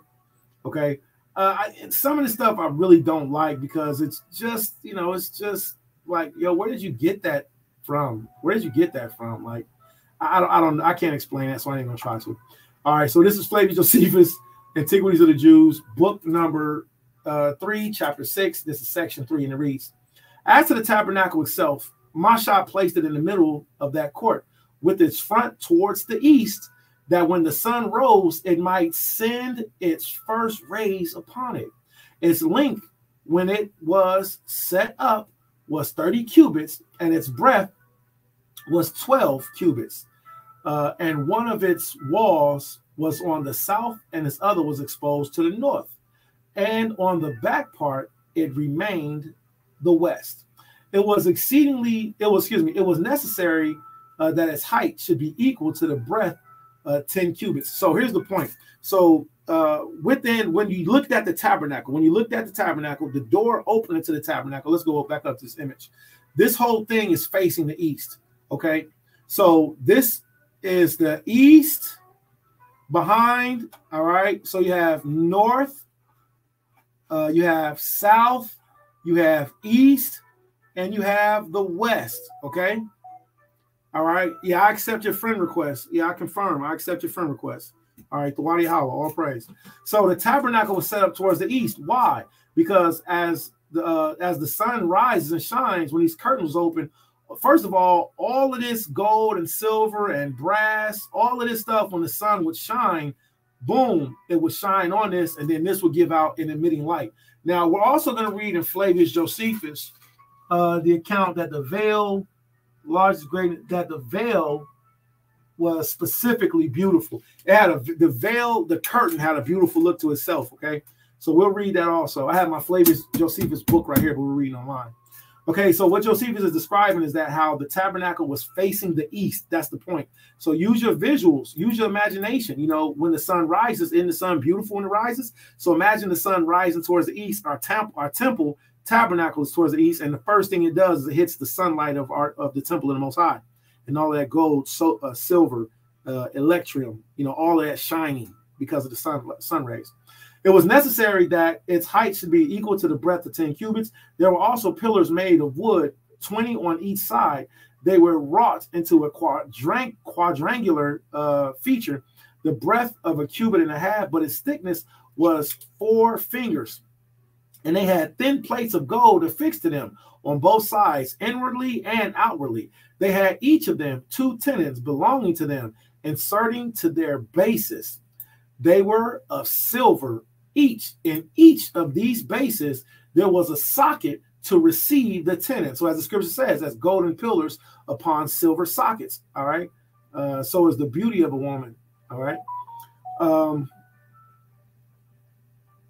Each of which bases was a socket to receive the tenon. But the pillars on the west wall were 6. Now, all these tenons and sockets accurately fitted one another, in so much that the joints were invisible. So what does that mean? That means that the walls of the tabernacle, that these joints, think of Legos, how a Lego fits perfectly together. The scripture says that they fit so perfectly together that you couldn't even tell that they was connected.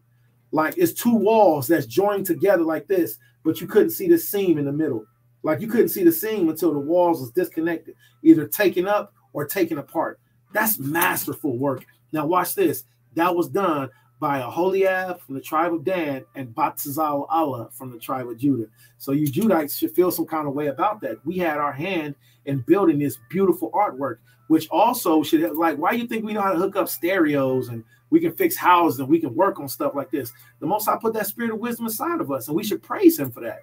All right. Both seem to be one entire and united wall. It was also covered with gold, both within and without. The number of the pillars was equal to the opposite sides, and they were on each part 20, and every one of them had the third part of a span in thickness, so that the number of 30 cubits were fully made up between them. But also to the wall behind were the 6 pillars made up together only 9 cubits.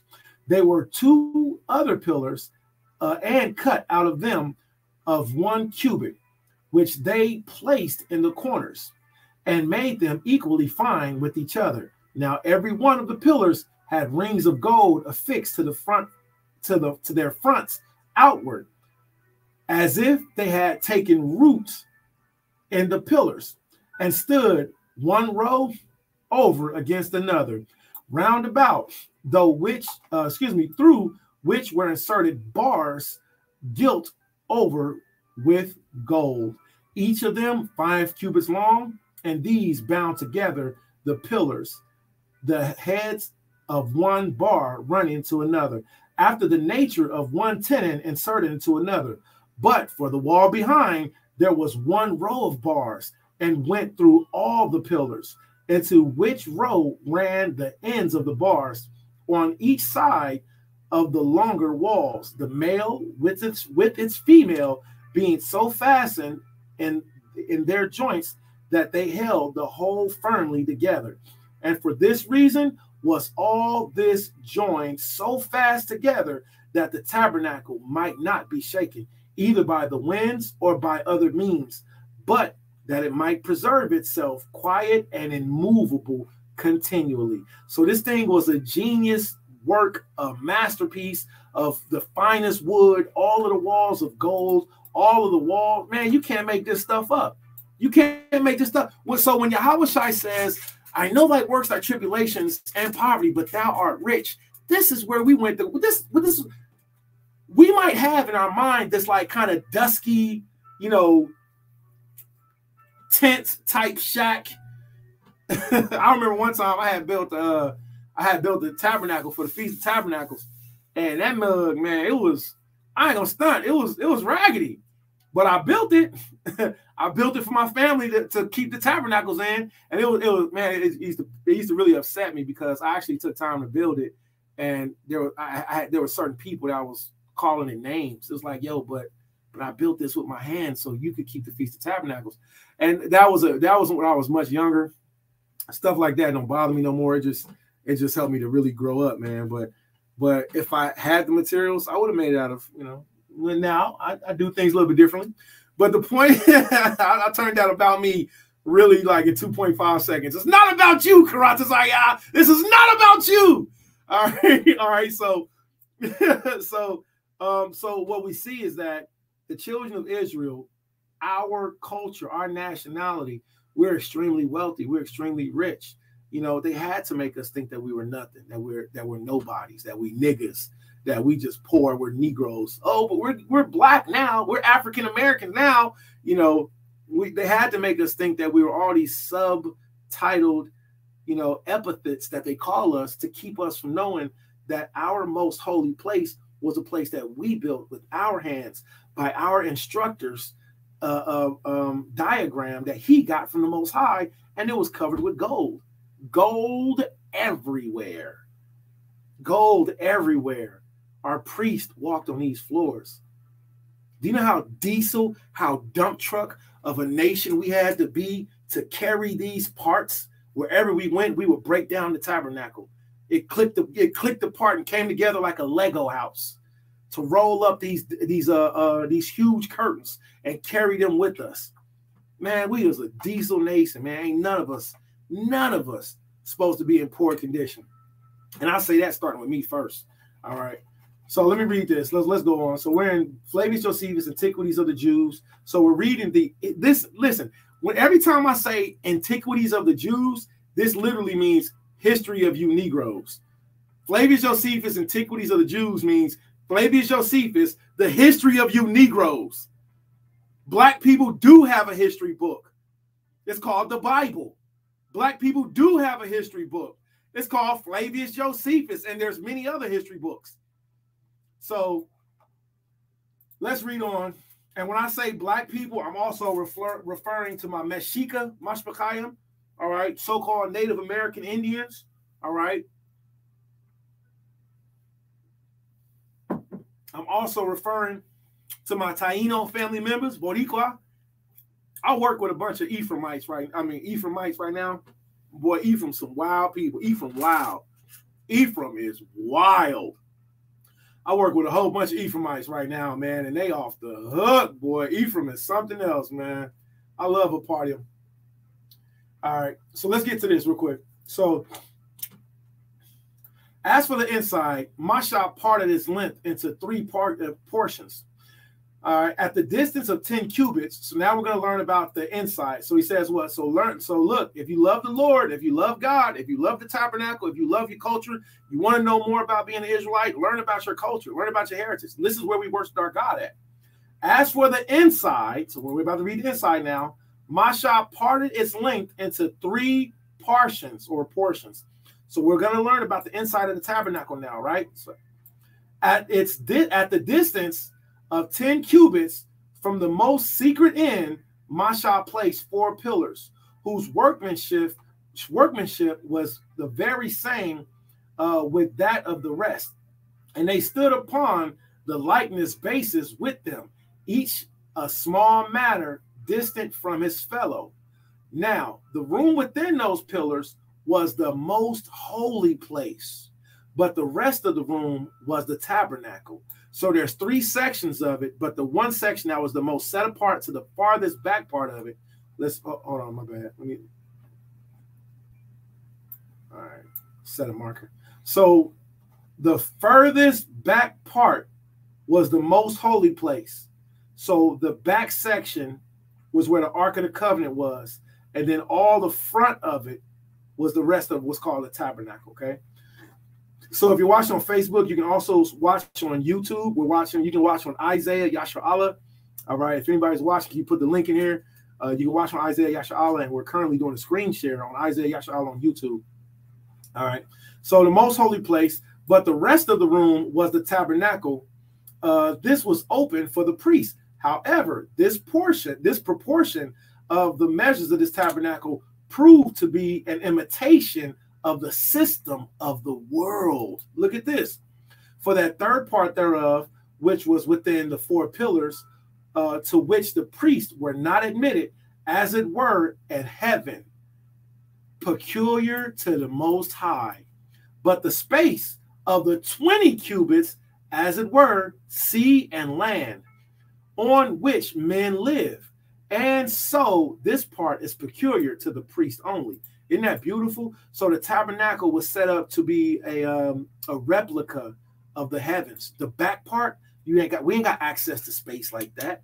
You know, I ain't gonna talk about, you know, moon landing and Mars, and I ain't gonna talk about all this because I've never left the planet Earth. I've been in an airplane a bunch of times. I've been up very high. I've been into the stratosphere. All right. I haven't been to the ionosphere. That's high, but a stratosphere below. I've been up to the stratosphere. No, I haven't been to the stratosphere. I've been up under the stratosphere. All right. So I've been to the distance that an airplane can go. Okay. I've never been to the stratosphere. I think that's right outside of the ionosphere. I'm bugging. I was like, y'all been to the stratosphere? No, I haven't. So I've been in an airplane a grip of times, but I've never been into space. And that's the point. The point is that the heaven of heavens, or the holy of the holy part of the tabernacle where the Ark of the Covenant was, that was to replicate the place where the Most High is. So everybody couldn't go back in there. All right. We've all heard the stories, you know, about the high priest dying if they weren't right and they went back into the holies of holies, you know. So the point is to say, Shalom, twin. I see you. All right. So with that being said, so but the other parts of the tabernacle were to represent earth and to represent heaven. All right. When I say, I'm sorry, earth and the sea. Okay. All praise. Oh, that's perfect. All praise. All the court. Oh, this hot off the presses. Hot off the presses. Marshal Yahshua. All praise. I got my official. Let me turn this on real quick, man. Hot. Oh man, it smells so good. Look. Marshal Yahshua, salute to your pod creations for making me a mouse. This is for my mouth. She literally just made me a little mouse. Salute to your pod. Boy, I tell you, man. What do you mean ain't no? Listen, this is a perfect example of the daughters of Israel putting in their work for the government, man.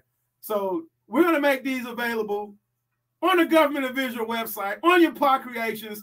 You can use these when you... Wait a minute.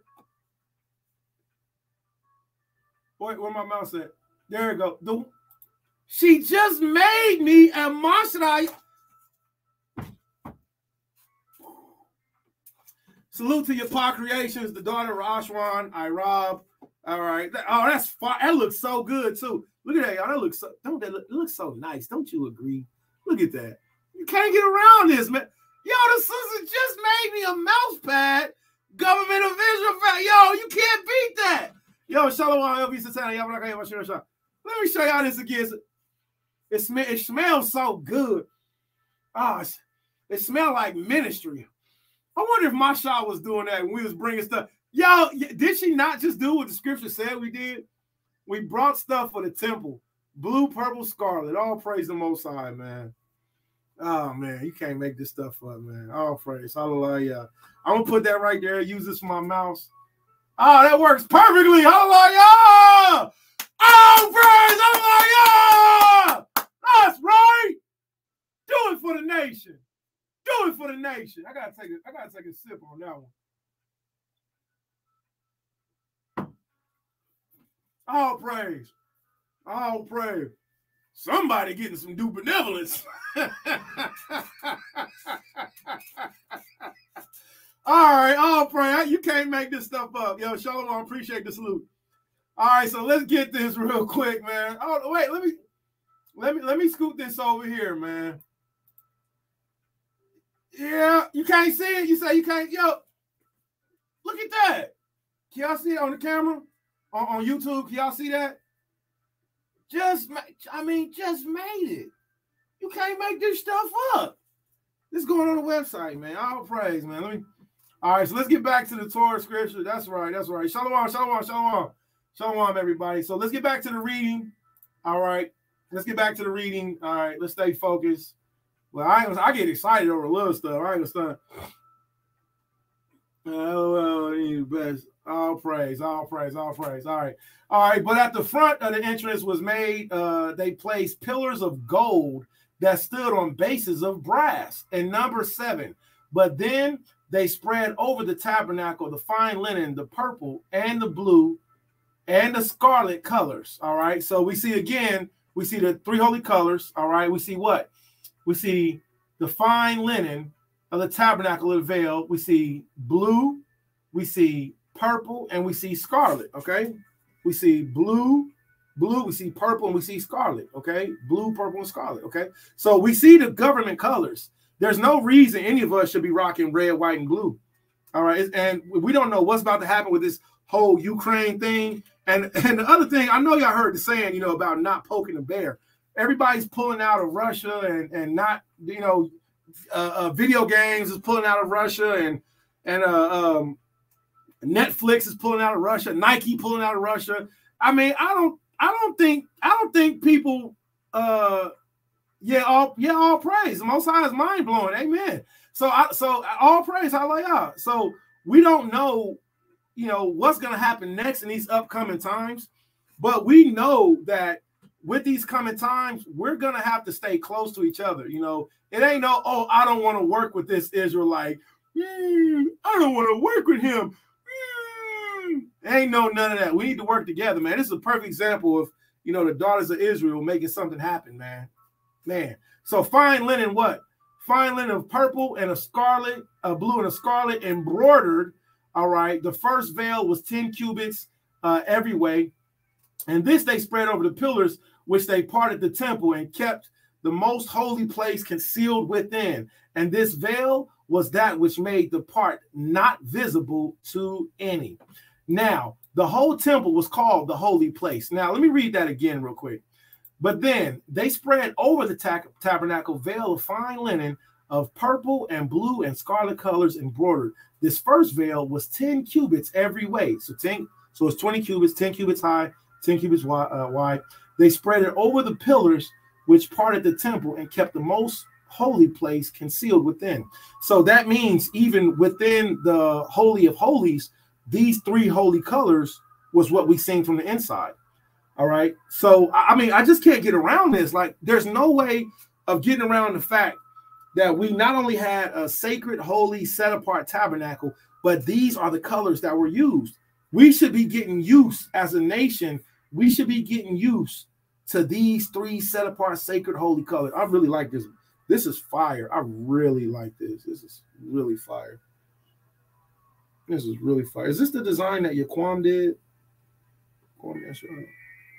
Yeah, I think this is the design that Yaquam did. I don't know. Yeah, I think so. I think this is Yaquam's the Kwame Yahshua. Yeah, Kwame Yahshua. Yeah, I think so. All right, so let's get back to, so you can't get around it. So these are your 3 holy colors, all right? Amen. Amen. The water for that. Oh, I'm so happy to hear that. As it should be. It's supposed to be. And that's the purpose of it. Amen. Hallelujah. Thank you for that verification.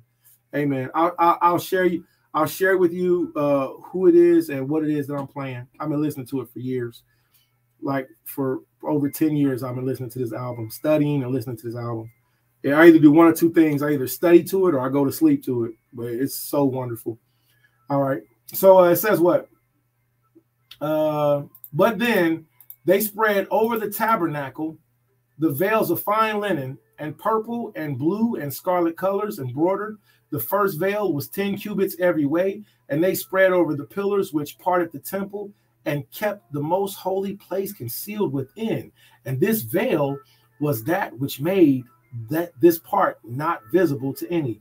Now, the whole temple was called the holy place, but that part which was within the 4 pillars and to which none there were admitted was called the what? Called the Holy of Holies. This veil was very ornamental and embroidered with all sorts of, look at this, all sorts of flowers. So a lot of time you see a lot of Yashalium, like this symbol is not an offense to me.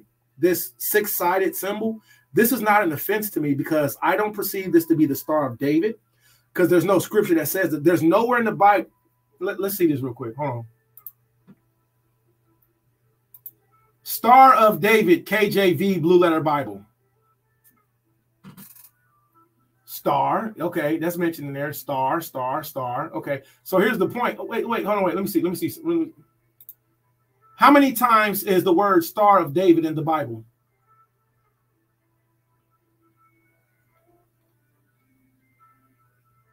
Star of David in the Bible. Come to worship him. Nope. Star. Nope. Nope. Star David mentioned in the Bible. No. Neither is there any other symbol. So there's the word Star of David is nowhere in the Bible. The word Star of David is nowhere in the Bible. But you know what it is? Pomegranates. You know what's mentioned? Lilies. You know what's mentioned? Targets. You know what's mentioned? Flowers. You know what's mentioned, and you might not know this? Snowflakes. All right. So the Most High's favorite flower is the symbol of the lily. Okay, that symbol should not be an offense to anybody. It's not the Star of Molech. It is not the Star of Remphan. Okay, so don't let nobody get you to. That's the Star of David. Don't let nobody get you with that. It's not the star. That's the Star of Molech. Ooh, don't let nobody get you that. No, it's more closely represented to a lily, to a pomegranate. Okay, to a target. Okay. But so again, let's read on. All right, so it says that this veil, this is the veil that covered the what? The veil that covered the holies of holies. This veil was very ornamental, so it had all different beautiful designs on it, and embroidered with all sorts of flowers which the earth produces. They were interwoven into all sorts of variety that might be an ornament, accepting the forms of animals. So there was no forms of animals on the curtain that covered the Holy of Holies. Another veil there was which covered the 5 pillars that were at the entrance. It was like the former in its magnitude and texture and color. And the cover of every pillar and ring retained its form from the top downward, half the depth of the pillars, and the other half affording the entrance of the priest, who crept under it. Look at that. You see that? When did you ever read this? So the priest didn't just bust open through the Holy of the Holies. What did the priest have to do? What did the high priest, the one who had the huge breastplate, who had the crown that said Yahweh, which was a 3-tier crown, had the crown that said Yahweh. How did he have to go into the temple, into the tabernacle? He had to do what? He had to crawl on his hands and knees to go under that temple, to go under that curtain. Look at this. It's like the former in magnitude and texture and color, and at the corner of every pillar a ring retained it from the top downwards, half the depth of the pillars, and the other half affording the entrance of the priest, who crept under it. Over this there was a veil of linen, and the same largeness in the former. So the priest had to crawl on your hands and knees to get to the Holy of Holies. The priest had to crawl. That's beautiful. That should add to you some sense of the importance of it, because we think certain stuff in our heads, but we don't really read the scriptures sometimes. Or sometimes the visual, let me say it, sometimes the visual isn't really given to us to show us how it actually was. The high priest with the all gold breastplate with the 12 stones, 2 stones on the shoulder, and the word of the Most High on his head, got on his hands and knees and crawled under the curtain of the Most High. I think that's worthy of a hallelujah. That's worthy of a hallelujah. That's worthy of a hallelujah. Oh, praise Yahweh. That's big business right there. That show you, man, the Father's worthy of respect, who crept under it. Over this, there was a veil of linen of the same largeness of the former. It was to be drawn this way or that way by cords, whose rings fixed with the texture of the veil, and the cords also were subservient to the drawing of the undrawing of the undrawing of the veil, and to fasten it at the corner, that then it might be no hindrance to view the sanctuary, especially on especially on solemn days. So we see that what? That it might be no hindrance to view the sanctuary, especially on solemn days, but that on other days, and especially when the weather was inclined to snow, it might be expanded to avoid covering to the veil of diverse colors. So the Father's so beautiful that whenever we had holy convocations, that he would allow his curtains to be open and that we could see his temple. We could see his tabernacle. We could see the Ark of the Covenant was put up. It wasn't an everyday thing. The Ark of the Covenant wasn't an everyday thing that we could just be able to be like, oh, there go the Ark of the Covenant. You know, on solemn feast days, we were able to see it. I know, right? I know. Yeah, ain't that amazing? We got two examples. One, the high priest crawling under the curtain, and two, the Ark of the Covenant was only able to be seen on solemn feast days. Every other time it was covered up. That's beautiful. Whence that custom of ours is derived of having a fine linen veil over the temple has been built to draw over the entrances. But the 10 other curtains were 4 cubits in breadth and 28 in length, and had golden clasps in order to join the curtain one to another, which was done exactly that they seemed to be an entire curtain. These were spread over the temple and covered all the top, the parts of the walls on the sides and behind, so far as within 1 cubit of the ground. Now, why was it within 1 cubit of the ground? Because the priest had to crawl under it.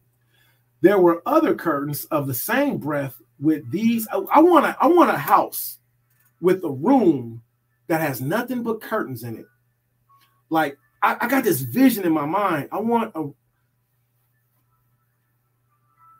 room that my room is separated by sections and curtains. I don't want doors. I want a room to where you first come down, and I'm going to have what I want. Oh, I will have what I want. My grandfather, Jerry Morrow from the tribe of Gad. Jerry Morrow. He's a Gadite. He used to say, get what you want. When we go to the store, get what you want. And I'll pick up like I'll be like, is this okay? He'd be like, get what you want. My mother, Zaquan from the tribe of Gad. She put this thing in my head. And the thing is, get what you want. I have a vision of my personal living space in my bedroom of different curtains, different sections, different curtains. See, I don't think Gentile minded. I don't like what everybody else like. I want to have a room that's got nothing but pillows on the floor.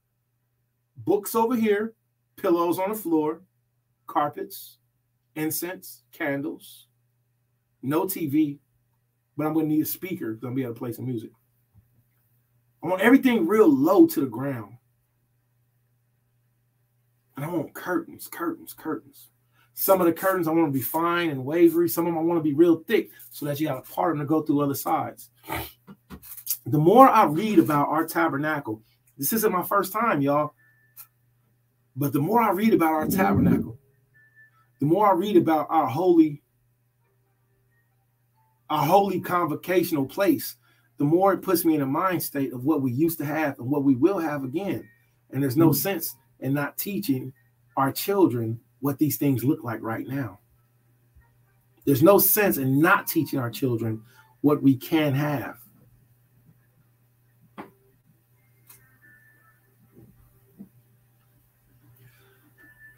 Let's read on. There were other curtains of the same breadth with these, but more in number and longer, for they were 30 cubits long, but these were woven of hair, with the like subtlety, and those of wool were made and were extended loosely down to the ground, appearing like a triangular front and elevation at the gates. So we had triangular shaped curtains. That's fire. Wait a minute, a curtain that came straight down and the corner of it was triangular? That's fire. Man, let me read that again. Appearing like a triangular front and elevation at the gates. The 11th curtain being used for this very purpose. There were also other curtains made of skins above these, which afforded coverings and protection to those that were woven, both in hot weather and when it rained. And great was the surprise of those who viewed these curtains from a distance. Now, here's a part that really blew my mind when I first read it. When I first seen this, and it still blows my mind today. This is amazing. This part right here just now, and a part of it being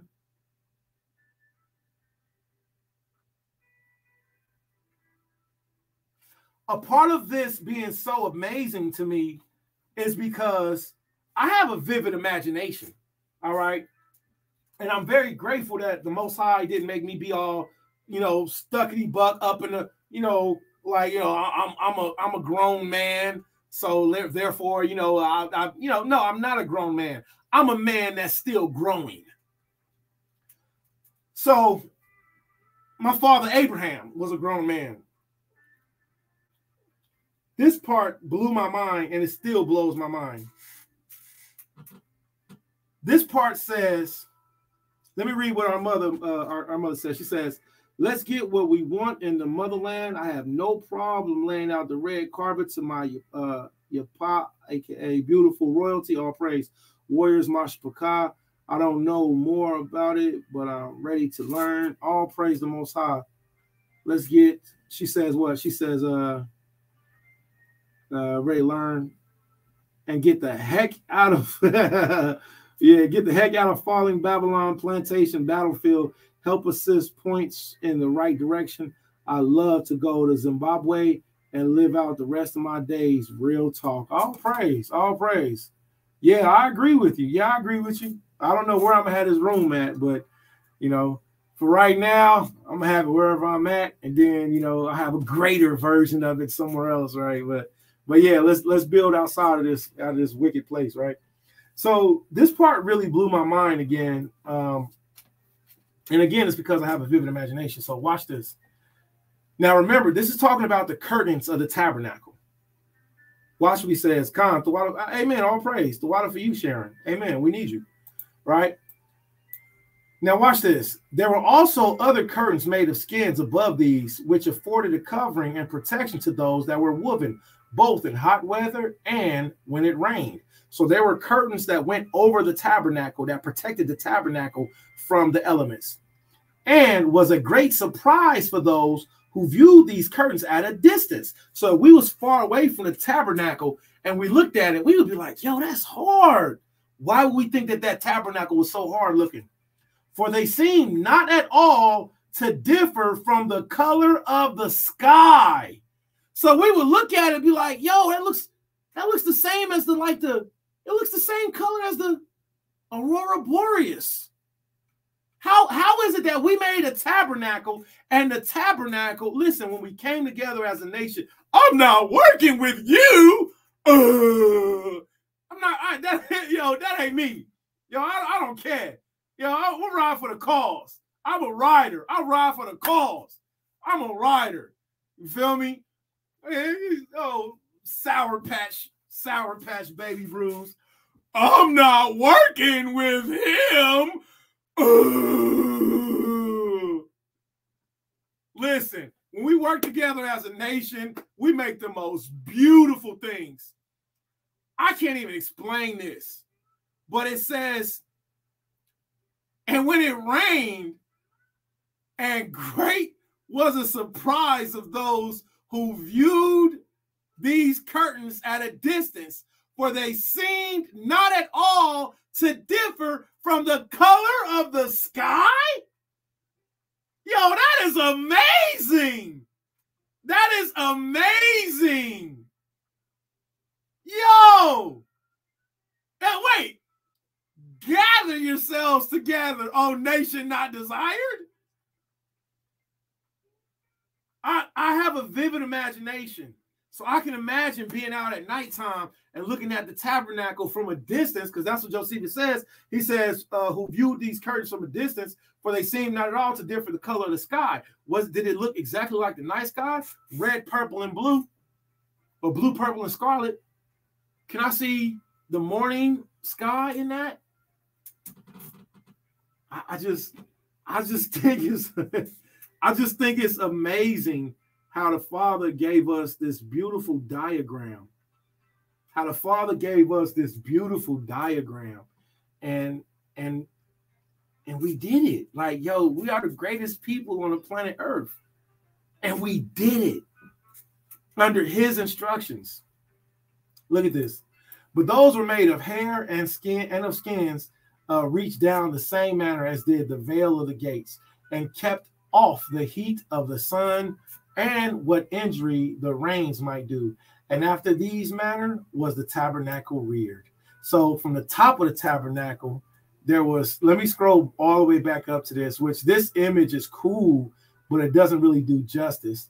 So it was sections, like the top part, like the roof of the tabernacle was made of different colors. And Josephus says it was the color of the sky. And the sides of the tabernacle protected it from the sun and the rain, and that these on the sides was made of different animal skins that protected from the elements. I mean, I absolutely love reading this, because we go through the Torah portion and we always learn something different. It's just so much more beautiful when you actually visualize something different. All right, let's read on. There was also an ark made sacred to the Alahaya of wood that was naturally strong. So whenever you read the Torah and it talks about the shittim wood, I don't know what shittim wood is. I just don't know. And I think that if you try to look it up on the internet, you're not going to get the actual information. But I don't know. Let's see real quick. That's a book that I'm going to get later. Shittim wood. Shittim wood, the shitter tree, any of several trees, and then it gives a different type of name of trees. All right. Hard, heavy, dense. Okay. Is that what shittim wood is? Man, look how expensive it is. Oh my God. Look how expensive shit. Damn. Excuse me. I wasn't saying, oh wait. It just so happens that the word shittim wood, I wasn't saying that. I was saying, dang, look how expensive these shittim wood pieces are. Olive wood from Bethlehem. Yo, I believe I can have that watch. I believe I can manifest that watch. A watch, hardwood arcade marble, male. I believe I can. $400. That ain't a lot of money at all. I don't talk about money on the Shabbat, but I believe I got that watch. So Arcadia wood, finger joint. I don't know. I don't know. You know what? Google image just is not gonna do anything. I mean, when we're looking at the glory of the Most High, like some stuff, you just can't Google some stuff, you know. All right, some stuff you just gotta, trust. That's so beautiful. I believe like bamboozle, right. So it said the reason why Zimbabwe not only belonged, all right, but I researched second place, first place are people kidnapped and spread abroad. Wow, okay, wow, that's beautiful. That's beautiful. All right, all praise. And I'm pretty sure there's a lot of natural artifacts and history, that's still there, still in Zimbabwe. All right. So now let's learn about the ark. There was also an ark made sacred to Alahaya of wood that was naturally strong and could not be corrupted. This was called Iran. All right. I don't know what this means in our own language. Wait a minute. This is called Iran in our own language. I could look that up. In our own language. Its construction was thus. Its length was 5 spans, and its breadth and its height was each of them 3 spans, and was covered all over with gold, both within and without, so that the wooden part was not seen. It had also the cover united to it. It had also a cover united to it by golden hinges, after a wonderful manner, which was every way evenly fitted to it. So it had a lid, it had a top that was every way evenly fitted to it. Let's see. And had no eminences to hinder its exact conjunction. There was also 2 golden rings belonging to each of the longer boards and passing through the entire wood, and through them glit bars pass along each board, that it might thereby be moved and carried without an occasion should be required for it. Without occasion should be required. Let me read that again. That it might thereby be moved and carried about by occasion should be required. For it was not drawn in by carts, by yokes of kine, but borne on the shoulders of the priests. So the Ark of the Covenant was not carried by animals, but only the shoulders of the priests. So y'all know what a rickshaw is? Like a rickshaw, it had those long poles, and then you put the poles on your shoulders, and then you would like travel with it like that. So the priests would carry the Ark of the Covenant. So one on this side, one on that side, one on the back, one on the back. You know, this also shows us that the priest had to be dump truck, dummy, diesel. The priests of the Most High had to be diesel because they was carrying shittim wood, which was naturally a strong wood, or aran, as King Solomon calls it. Aran. I need to look this word. I need to look this up in Flavius Josephus and find out what kind of wood this was. All right. Because in English it says Flavius Josephus, it says shittim, but it says aran wood. And I believe that Flavius Josephus, he left us a lot of clues. I believe he left us a lot of clues to be able to go back and research things. I'm just going to place this word here for right now. I thought I was going to do that. Well, let me see. Let me copy this word real quick, and I'm just gonna place this here for the time being.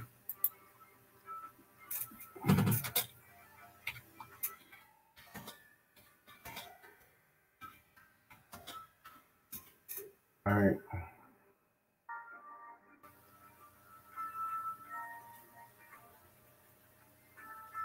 Is it possible that that's the same wood as gopher wood? I don't know.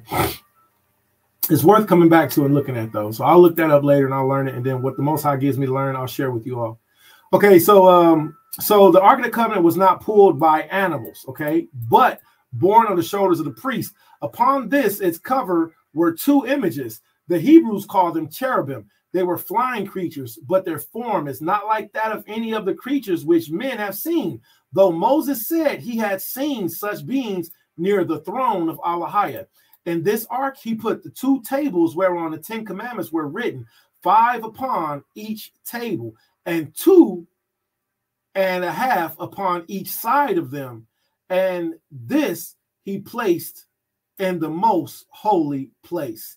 All right, so can anybody tell us what image we're looking at now, outside from this sick-looking, scraggly-looking Edomite, and you know this other? I you know what? This might have been originally a Negro favorite image, and they might have whitewashed it, so I can't say that. Also, this, whatever this is, can anybody give an answer of what this is? What are we looking at? Oh, dang it, I think I showed the word. What is the name of this artifact? And what is the name of these things on both sides? And what is this little bowl? And what is this little bowl? So that's 3 questions. What is the name of this artifact? What are these 2 rows? And then what are these 2 bowls on the sides of the 2? All right, let me see. 1, 2, 3, 4, 5, 6. 1, 2, 3, 4, 5, 6. All right. And then what is this bowl? And what is this bowl? And then what is this thing right here? I'm going to come to the comment section and see if anybody said anything. All right. Hey, Shahuda, man. The water, man. Okay. I see you dropping jewels, man. Yeah. Excellent point. Excellent point. Star is a ball of gas, right? All right. if there are no images, how is the cherubims on the top of the ark? If there are no images, how are the cherubims on the top of the ark? I don't know. I don't know. When you say if there's no images, and if no images, how is there cherubims on top of the ark? I don't know, because I don't think there's no images as far as, because we seen that there's actual images, but there just wasn't images of animals. Like there was engraving work of flowers, you know, but it did specifically say that there was no images of beasts, like man, like animals. All right. Lebanon cedar, maybe. IP wood, Moses and Aaron. All right. Okay, I see that nobody give an answer yet, so I'm gonna go ahead and go forward. All right. Yeah, okay. So this is supposed to be the showbread table, a representation of the showbread table, and its staves thereof. And then these are the loaves that the high priest, that the priest would have made every Shabbat day. All right, and then we have frankincense put on top of the loaves. Okay, so the table of showbread. All right, but the holy place, he placed a table like those at Delphi. Its length was 2 cubits, and its breadth 1 cubit, and its height 3 spans. It had feet also, the lower parts of which were complete feet, resembling those which the Dorians put to their bedsteads. Let's look this up real quick, because I've read this before, but I don't know what Dorian bedstead feet are. All right, and some of these images that are just in books, like it's like, yo, that's somebody's interpretation, but you know. I don't know what Dorian bedstead feet are. And let's do it like this. When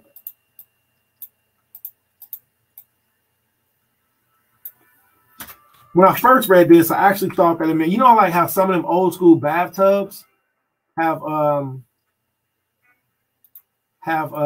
those old school. Oh no, that's definitely not what we're looking for. That's not what we're looking for. You know what? I'm just going to leave that search alone real quick. I'm just going to abandon that search. So whoever the Dorians are, they have certain type of feet that they put on their bedstead. But it made me think of like the clawed feet bathtubs, but I don't want to say that because I don't know. Put at their bedsteads. But the upper parts towards the table were wrought into a foursquare. The table had a hollow towards every side, having the ledge of 4 fingers depth, and went round about like a spiral, both on the upper and lower part of the body of the work. Upon every one of the feet there were also inserted a ring, not far from the cover, through which went bars of wood beneath, but gilded to be taken out upon the occasion. There being the cavity where it was joined to the rings, for they were not entire rings, but before they came quite round, they ended in acute points. The one which was inserted into the prominent part of the table, and the other into the foot, and by these it was carried when they journeyed. Upon this table, which was placed upon the north side of the temple, was not far from the most holy place, there lay, look at this, there lay 12 unleavened loaves of bread. All right, so this is the table of showbread. 1, 2, 3, 4, 5, 6. 1, 2, 3, 4, 5, 6. So these are 11 breads, the unleavened bread that was made every Shabbat day. This is the bread that King David ate when he was fleeing from King Saul on the New Moon feast. Okay, and which was only made on a Shabbat day. That's how we know that the 7th day of the week is the Shabbat, because Yahweh also told us that King David ate the bread that the priest made on the Sabbath day. Okay. All right. So 12 unleavened loaves of bread, 6 upon a heap, one above the other. They were made of 2/10 deals of the purest flour. 1/10 deal, and omer, is the measure of the Hebrews, containing 7 Athenian kotile. I don't know what that is. Above those loaves were put 2 vials. Look at this, 2 vials full of frankincense. So what I asked was, What is this artifact? This is the table of showbread. This is the stave. These are the loaves of unleavened bread, and these are the 2 vials of frankincense that went on top of the unleavened bread. Pretty interesting, huh? So this is why I like reading Antiquities, because when you read the Antiquities, when you read the history of Josephus, he gives you so much more detail and information on what we read within the Torah. Now, after 7 days, other loaves were brought in their stead on the day which by us is called the Sabbath. Okay. Now,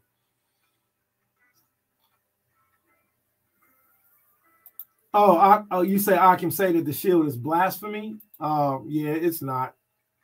They can say that, but it's not. King David ate the showbread. All right. So this is something that we know. King David, he ate the showbread.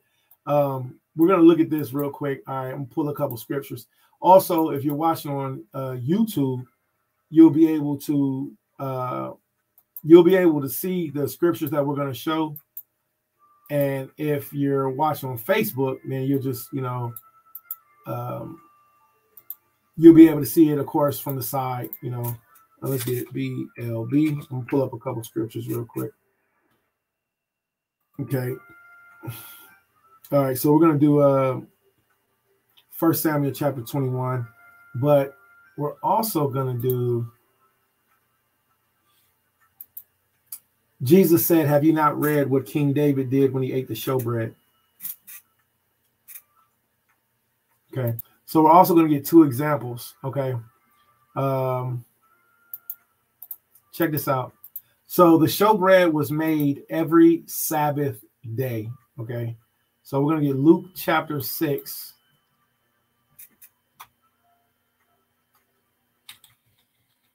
All right, we're going to get Luke chapter 6. We're going to get KJV, blue letter. Here, let me just do it like this. Let me just be a lot quicker. Luke chapter 6, KJV, blue letter Bible.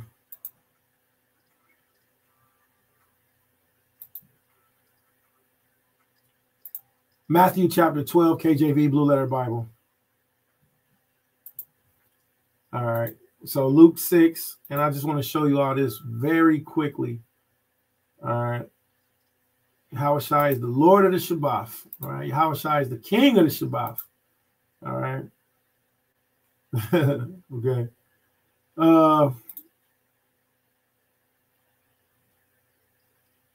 Okay.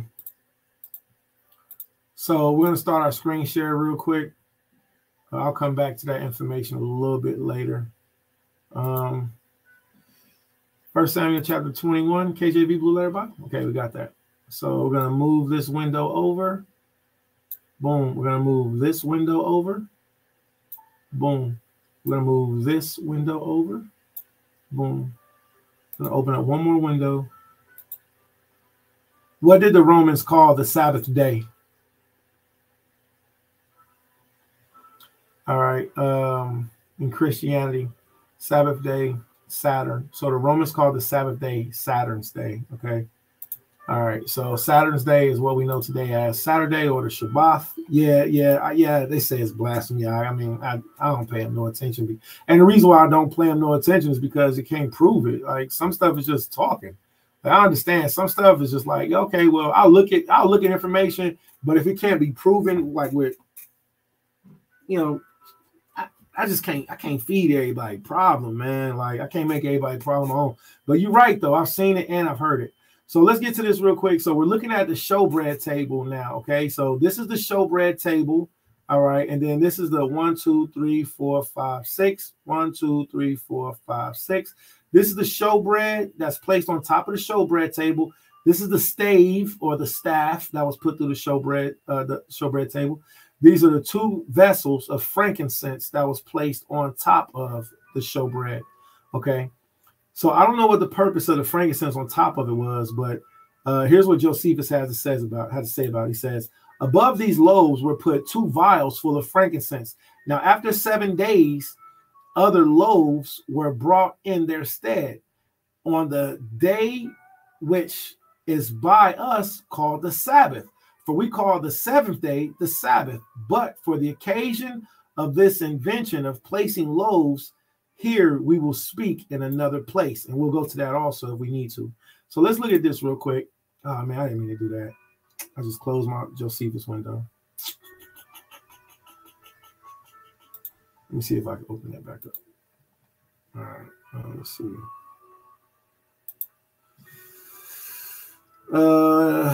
Recently closed, Flavius Josephus. There we go. All right, it's back up. Okay, so bear with me, Yahshua. So check this out. So it says David takes consecrated bread. Now, this is in the book of Samuel, 1 Samuel chapter 21, where King David is running from King Saul. King David eats the bread that is literally made on the Shabbat day. He didn't eat the bread that was made on the Shabbat day. He ate the bread that was about to, go bad. All right, the bread that was for last week. Okay, because every week the consecrated bread had to be made. So watch this. Then David came to Nob, to Ahimelech, the priest. And Ahimelech was afraid at the meeting of David and said unto him, why art thou alone and no man with thee? All right, in other words, why aren't the king's men with you?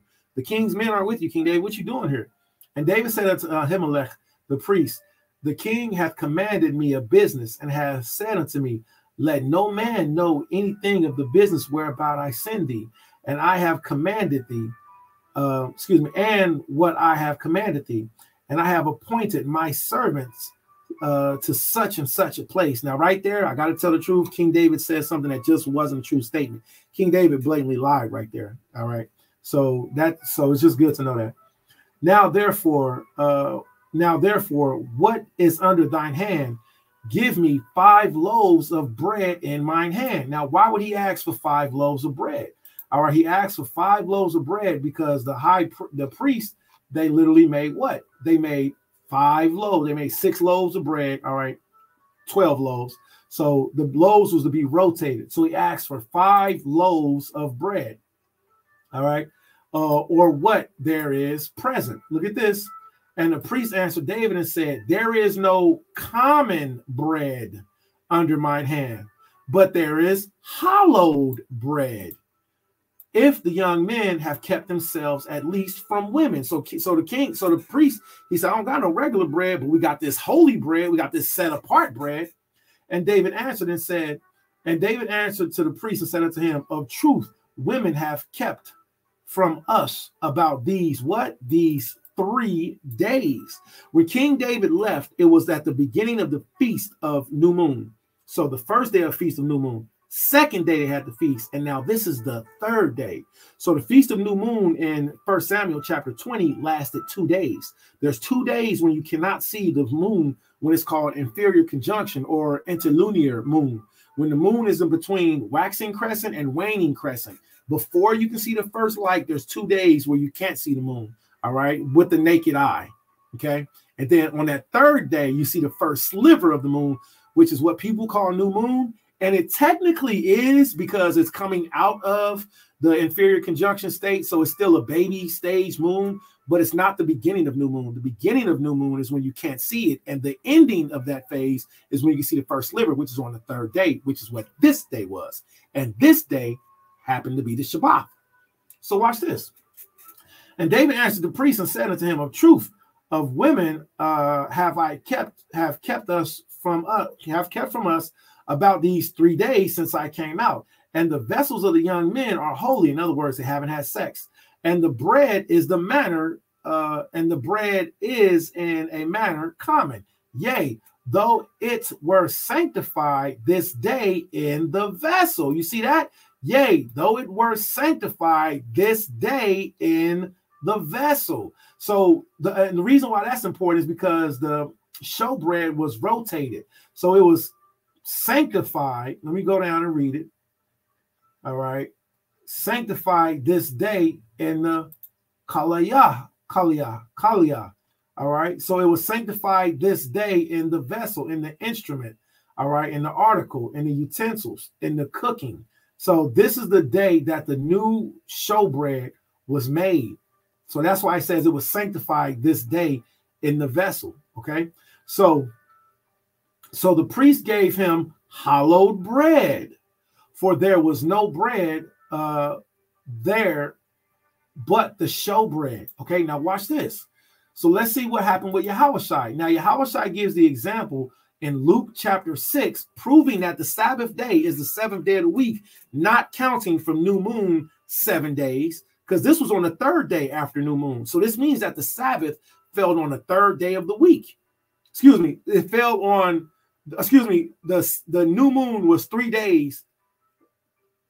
Wait, Sunday, Monday, Tuesday, Wednesday, Thursday, Friday, Shabbat, right? So boom, boom, boom, boom. So this means that 3 days after the new moon was the Shabbat.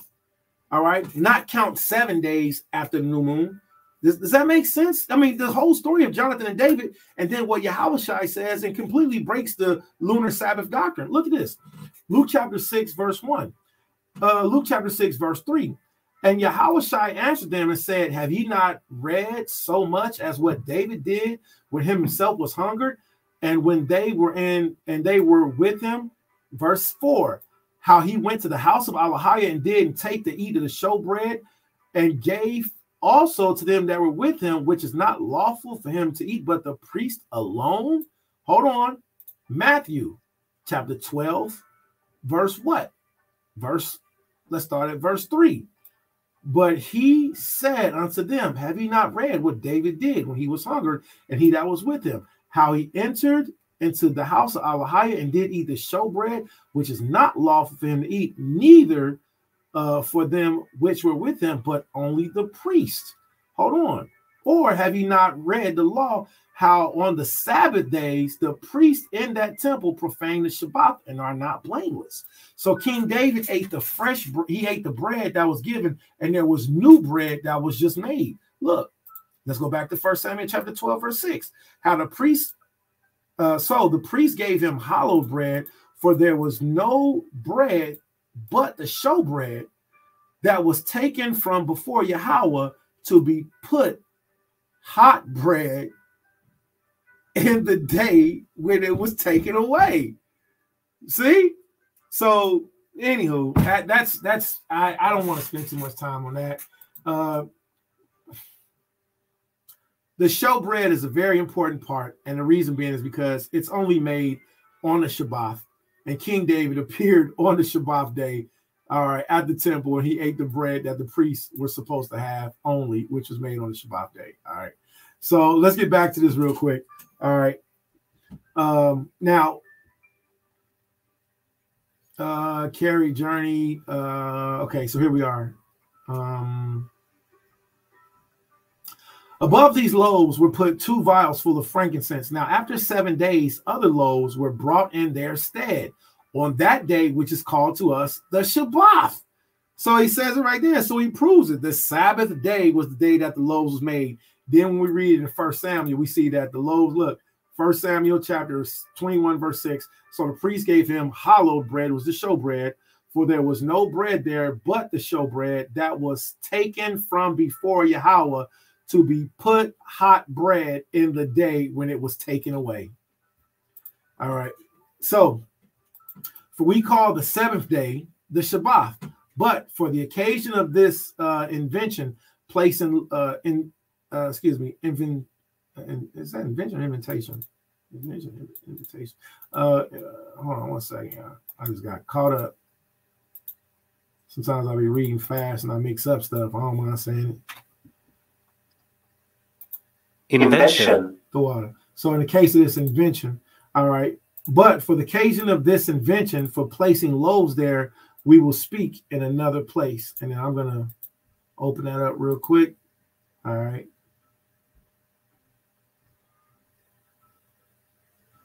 All right. So I'll read those notes later. All right. Over against this table near the southern wall was set a candlestick of cast gold. So what's this candlestick? All right. This is now the menorah.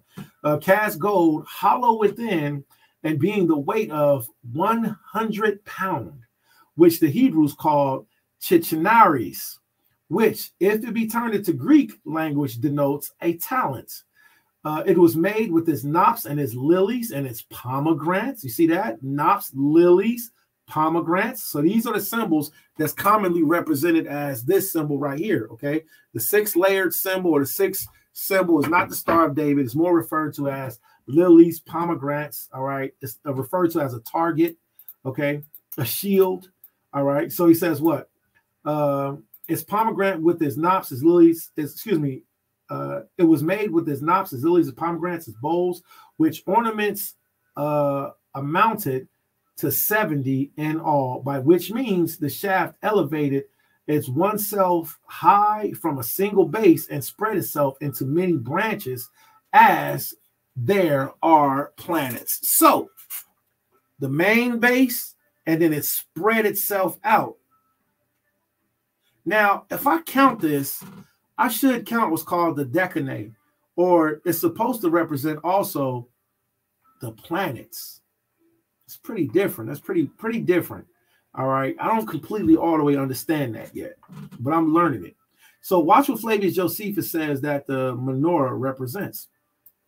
By which means the shaft elevated, all right, it elevated itself on high from a single base. The shaft elevated itself on high from a single base, all right, and spread itself into many branches. And there are, look at this, planets, including the sun among them. It terminated into 7 heads in one row, all standing parallel one to the other. And these branches carried 7 lamps, one by one, in imitation of the planets. These lamps looked to the east and to the south, the candlestick being situate obliquely. Okay. Now, between the candlestick and the table, which as we said, were within the sanctuary, was the altar of incense made of wood indeed, but of the same wood which the foregoing vessels were made, such as was not liable to corruption. It was entirely crusted over with a golden plate. Its breadth on each side was a cubit, and the altitude double. Upon it was a grate of gold that was extent above the altar, which had a golden crown encompassing it round about, whitherto belonged rings and bars by which the priests carried it when they journeyed. So, let me read that again. Upon it was a grate of gold that was extent above the altar, which had a golden crown encompassing it round about, whitherto belonged rings and bars by which the priests carried it when they journeyed. Before this tabernacle was reared a brazen altar, but it was within made of wood, 5 cubits by measure on each side, but its height was but 3. In the like manner, adorned with brass plates, as bright as gold. See that? Brass as bright as gold. That's that Electrum, y'all. It had also brazen hearth of net work, for the ground underneath received the fire from the hearth, because it had no basis to receive it. Hard by this altar lay the brazen and the vessels and the censers and the cauldrons made of gold.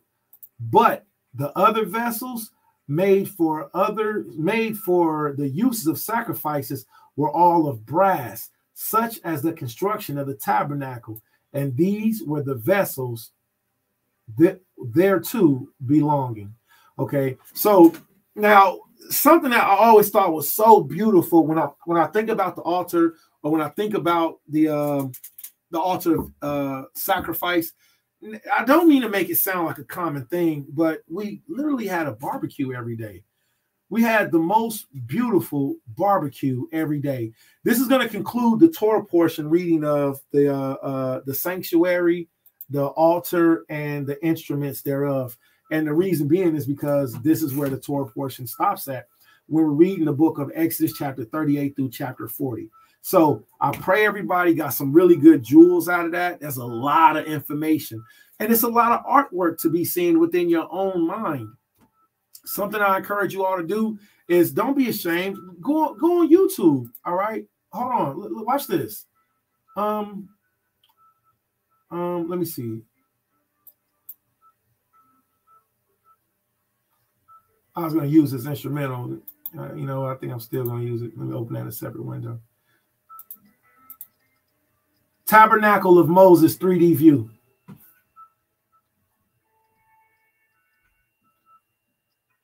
See, you have stuff like this. Like, don't be ashamed. Like, read the Torah and then use these images. All right? Look at this. I'm going to play this for you all. And you can YouTube this. Now, of course, what we're seeing is nothing like what it actually or truly was.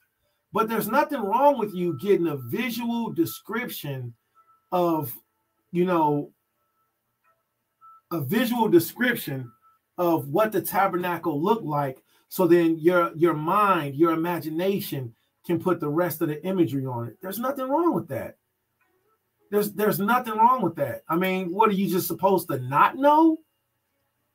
Hold on, let's see real quick. I mean, don't trip like, oh, that's what the white man said. That's what the white man did. I mean, the reality of it is that we lost our, you know, our right to be able to approach the tabernacle, how the Most High gave us at one point in time. All right, but it doesn't mean that we not only won't have it back, but we can't look for it. The scripture says, as it was your mind to go astray from the Most High, so be it, return and seek him 10 times more. So be it, return and seek him 10 times more. So what I'm going to do is I'm going to take a pause for the cause, because it's been some good time invested in reading and studying this week's Torah portion from Flavius Josephus. You know, it's not easy reading Josephus, you know, and I make no excuse for nothing, you know, but what I do want to say is that all of you, by your own account, y'all can study this, y'all can see this, you can have these visuals for yourself. So what I'm going to do is take a pause. I'm going to screen share, and we're just going to check this out.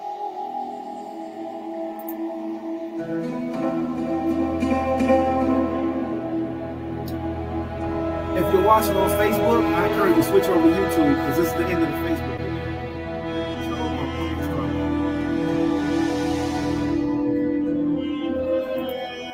All right, excuse the Edomite goy that's over here, you know, which would not be in there. All right, if he was mixed, if his father was a Levite and his mother was an Ishmaelite, or if his father was an Edomite, or his mother was an Edomite, or if his, did I already say it? If his father was a Levite and his mother was a Hamite, he would not be inside this tabernacle because he has a blemish. So no man that's mixed blood Levites don't count for being priest, for being high priest, for being able to do sacrifices. They have what's called in the scriptures, they have what's called a blemish. Now, I'm not saying there's nothing wrong. I ain't saying there's nothing wrong with the person personally, but I will say this. If you had a blemish, all right, if you was from a mixed father and a mixed mother, you was not about to be doing no temple services. So anybody that's talking about they a Levite or they a priest or they a high priest, yo, they can miss me with that. I've read too many scriptures, and I ain't never seen one scripture to where Levi put his seed inside of profane women, and then their children was giving offerings for us. Man, they would have got ran off like a scalded dog. So ain't no mamzer. Well, the word mamzer doesn't really mean a mixed person. It means a person born of an unlawful marriage, you know. But ain't no white man, ain't no mixed man in the tribe of Levi about to be doing no sacrifices, no oblations. All right. So let's get that clear right now. All right. Ain't no mixed man, mixed. There's no, Levi had to be with Levi. Okay. We seen there's one example I've read of a Levite woman, of a Levite man that was with a woman that was a whore, and she went out and played the whore. Well, her body got cut up. Well, Benjamin did her wrong in the first place, but she was a whore, you know, but he loved her. But that's the thing. Levi ain't supposed to deal with profane women. Levi ain't even supposed to be in a place where there's whores or profane women. All right. They make themselves profane. So anybody call themselves a Levi, man, they got to play the part. They got to act right. All right. So forgive the image of the goy. Don't pay attention to that. Pay attention to what we read about the staves, about the stakes, about the cords, about the curtains, about the altar. Pay attention to those type things, okay? If you're watching on Facebook, I encourage you to switch over to YouTube. That's going to be the end of the Facebook video. All right, but we will be coming back with the Torah portion reading at 3 p.m. with the rest of the community. I pray all is well. With that being said, one west salute to everybody watching on Facebook. Shalom. Now, again, I don't have nothing against anybody who comes from mixed lineage. All right, we know that the Father told us not to. You know, some of my best friends are white. You know, some of my best friends are mixed. But when it comes to the Levites, Levites are supposed to be pure blood of Levi. All right, flat out. All right. Especially if they call themselves doing the obligations, calling themselves a priest or a chief or a high priest or any of those things.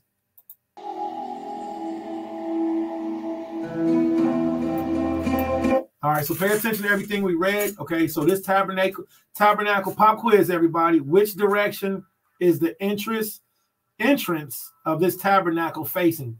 A few other things. There's a lot that's missing with what we've read from Josephus to here. Even though this is cool. They did really good. This is supposed to be brass. This is brass. All right, golden pillars, silver sockets, layered with different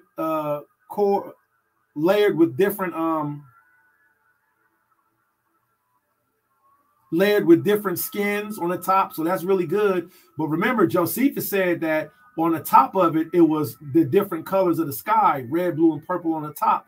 And then there was sheepskin or animal skins going down the sides to protect it from the elements. So pop quiz, which direction is the front of the tabernacle facing? And extra credit pop quiz, what direction is the back of the tabernacle? All right. So what side is the tabernacle this way? And what side of the tabernacle that way? Pop quiz. All right. So remember everything you read. Let's get a visual.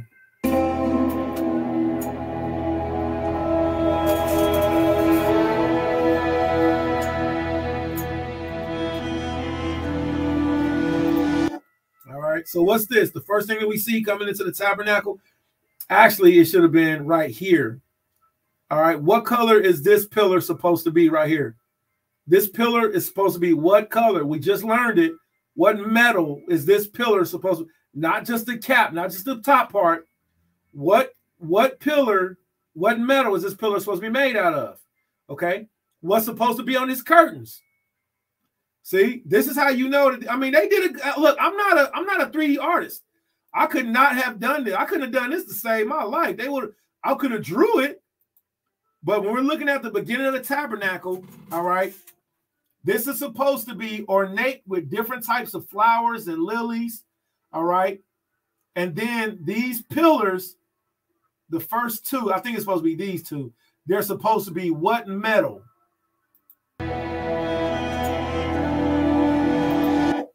First coming in, we would see Levites all up in here working. All right, this is a very empty looking tabernacle, but it's okay. They did what they did, and this visual representation is helpful for us to see. So this is the side. This is the side. So this should be the north side. This should be the south side. And this should be the east side. East side. I'm from East Side Tabernacle. The tribe of Judah is East Side Tabernacle, okay? So this should be the East Side Tabernacle. So when the sun rises, the sun should be shining on golden pillars. And remember, these curtains were very ornate. These curtains were very ornate, okay? Silver sockets, and then we have the Electrum, we have the brass altar. So that's the first thing we'll see. Also, there will be a lot of blood up in here because it will be a constant rotation of animals coming in, being sacrificed on the altar. Constant rotation of animals coming in, being sacrificed on the altar, all right?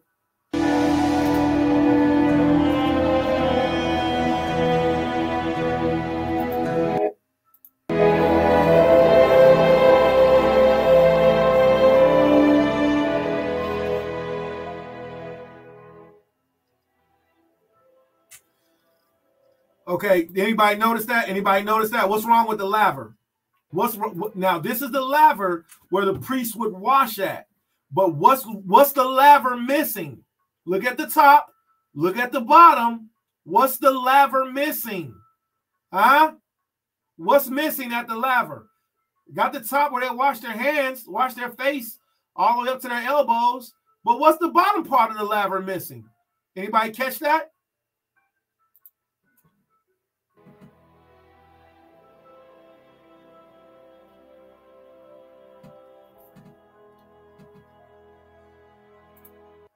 That's nice. Y'all see how they did that? So what they did was they showed how the entire tabernacle, all of the walls, see that? All of the walls are made of gold, and they had bars going through to keep the walls in place so that it wouldn't move to the left or to the right. All right, golden pillars with silver sockets. All right, we seen that in the Ecclesiasticus. Hold that thought, everybody. Hold that thought. All right, let's get that again. Ecclesiasticus chapter 26 KJV. Ecclesiasticus chapter 26 KJV.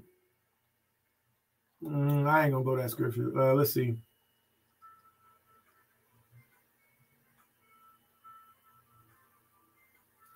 Ecclesiasticus chapter 26, verse 18. As the golden pillars are upon the what? The sockets of silver. So we know that this is directly referring to the tabernacle. Let me go back to this. This is directly. Which video was we playing? Oh, my bad. Which video was we playing?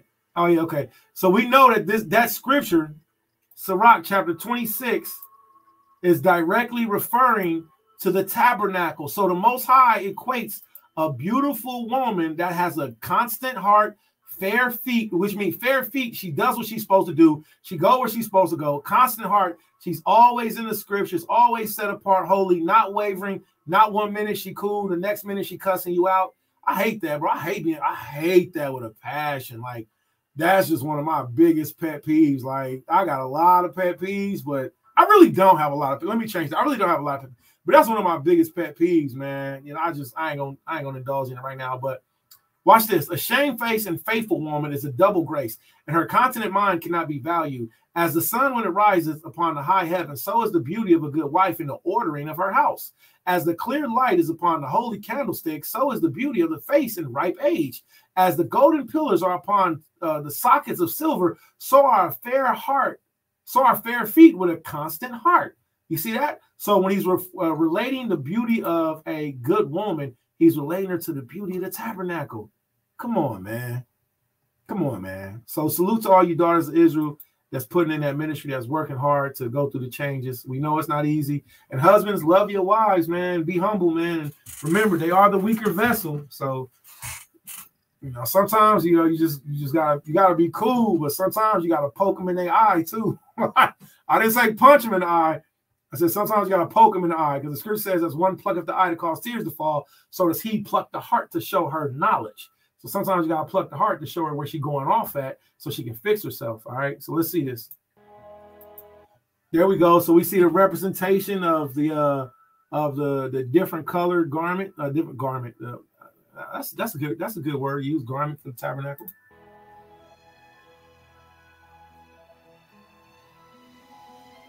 That don't even make no sense. That don't even make no sense. Why would there be a beautiful ornate? That don't even make no sense. I'm not trying to. This is a good video. This is very helpful. But why would you have a beautiful curtain of diverse colors, and then on top of it, you throw this brown garment on it? That don't even make no sense. You can't see it. You can't. That makes no sense. Now, I'm not mad because they did a great job. I'm not a 3D artist. I couldn't have done this. But as we just read, the curtains were diverse and they were everywhere. They hung all about and they were visible.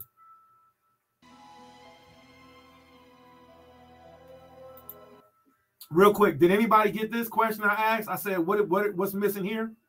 Did anybody get that question?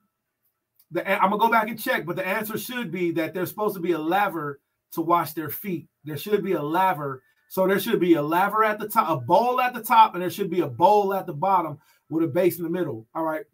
Excuse me. What the Levites supposed to do? Lift up their foot and try to put it in there and try to wash it. Can you imagine? Have you ever tried to wash your foot in the sink? When I was a child, I did. I tried to wash. You might break the sink. Don't try to put your foot in the sink. You might break it. Okay. Okay. So make sure. I might even do it. I might get a laver for my next bathroom and might put a basin. I can build that. I can do that. I can build a basin to wash feet in. That's a really good idea. So that's what's missing here. There should be a laver at the bottom and a laver at the top. Okay, let's go back to the tabernacle. All right, so there we go.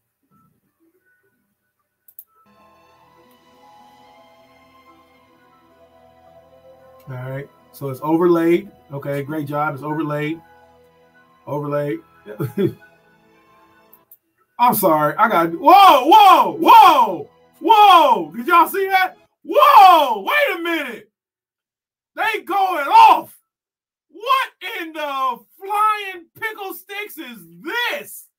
What in the Egyptology have they done? I understand they trying to help us, but this is terrible. These people don't read the Bible. They didn't read Flavius Josephus, where Josephus said the cherubims didn't have a form.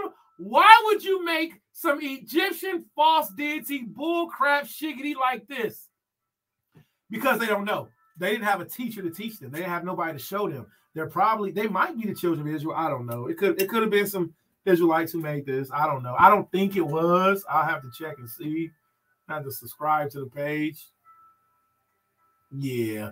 But we know that this is incorrect. So when we read about Josephus, it said that he said that the cherubims description were not the description was not, they couldn't describe them, but Masha said that he had seen them around the Most High's throne. But this completely is not it. This is just embarrassing.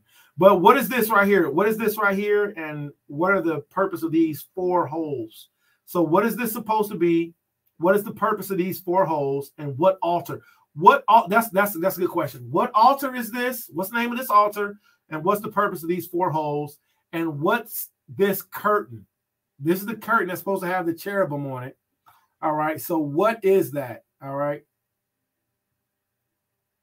Somebody explain that for us. Baba Kushan, somebody explain that for us. Help us out. Somebody explain that for us. What is that? What is that? Somebody help us out. All right, let's push play.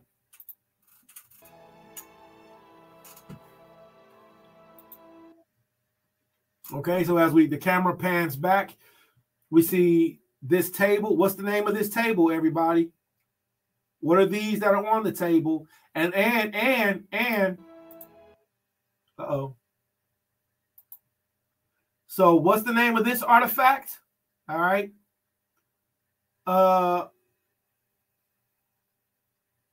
Also, this is wrong in a lot of different ways because there's supposed to be curtains on the inside. Also, this looks like a dirt floor. Is this a dirt floor? Like we just put walls down and we was walking on dirt. We just had dirty feet like Edomites on the south side of town walking around. What is this? We had dirt floors? No, we didn't have dirt floors. The floors were made of gold also.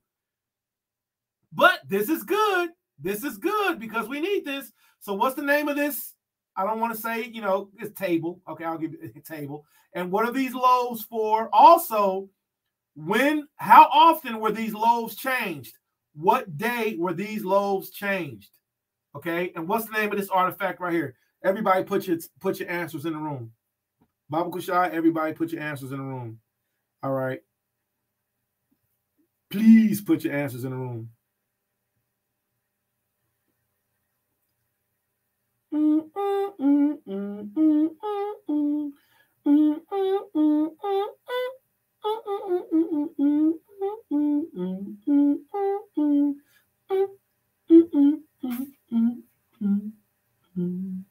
So this should have been named off as the altar of incense.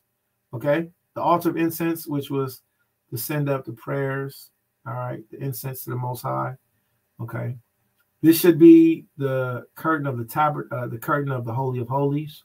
These are supposed to be a representation of cherubims, which this is a terrible representation, but this is just straight Egyptian, just straight trash.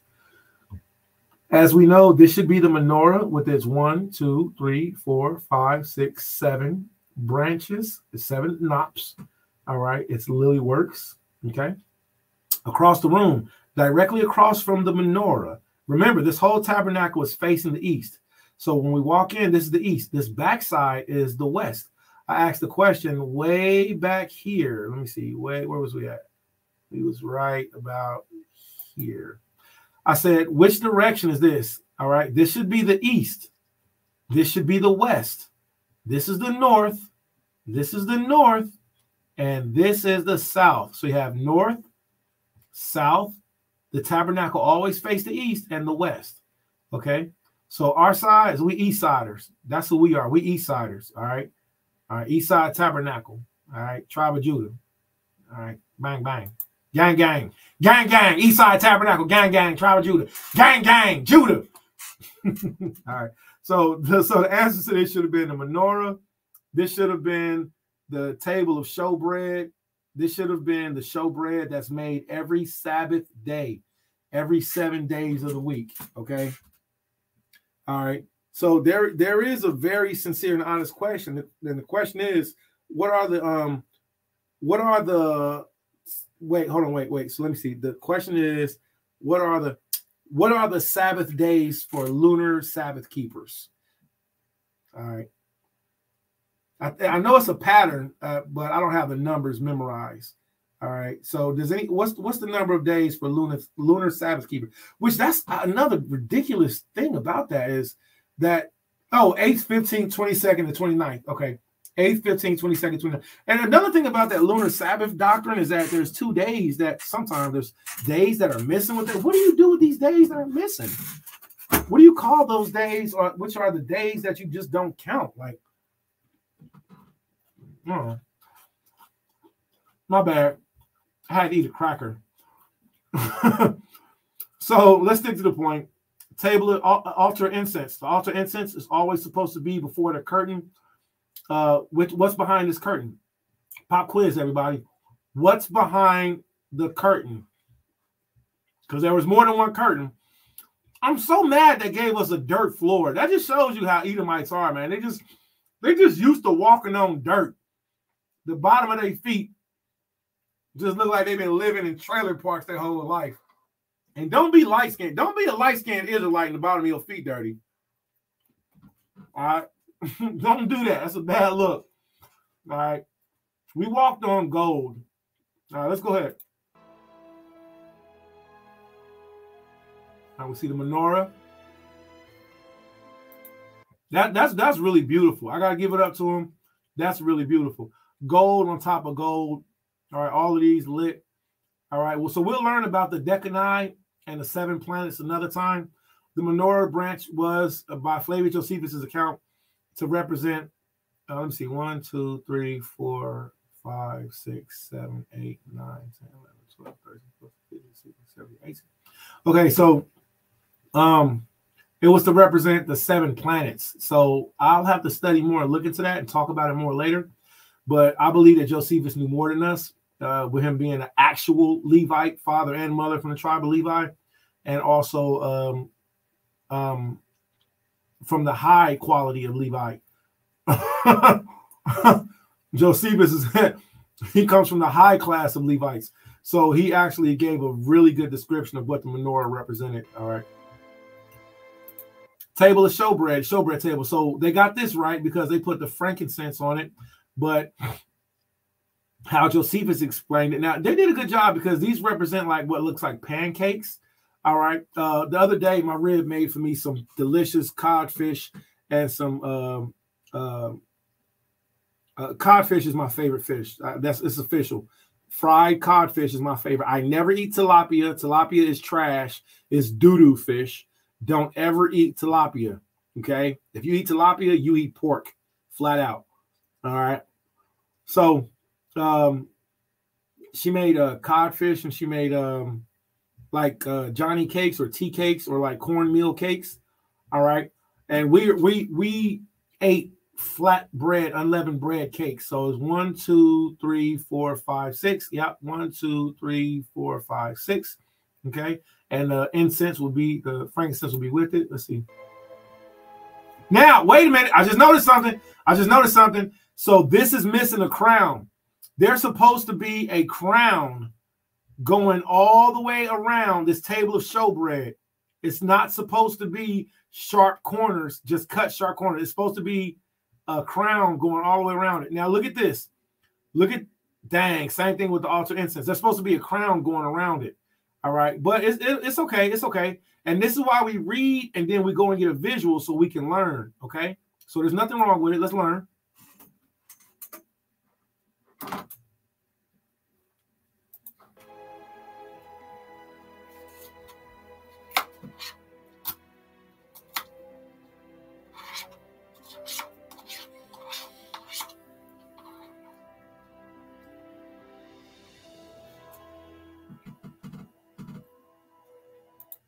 Once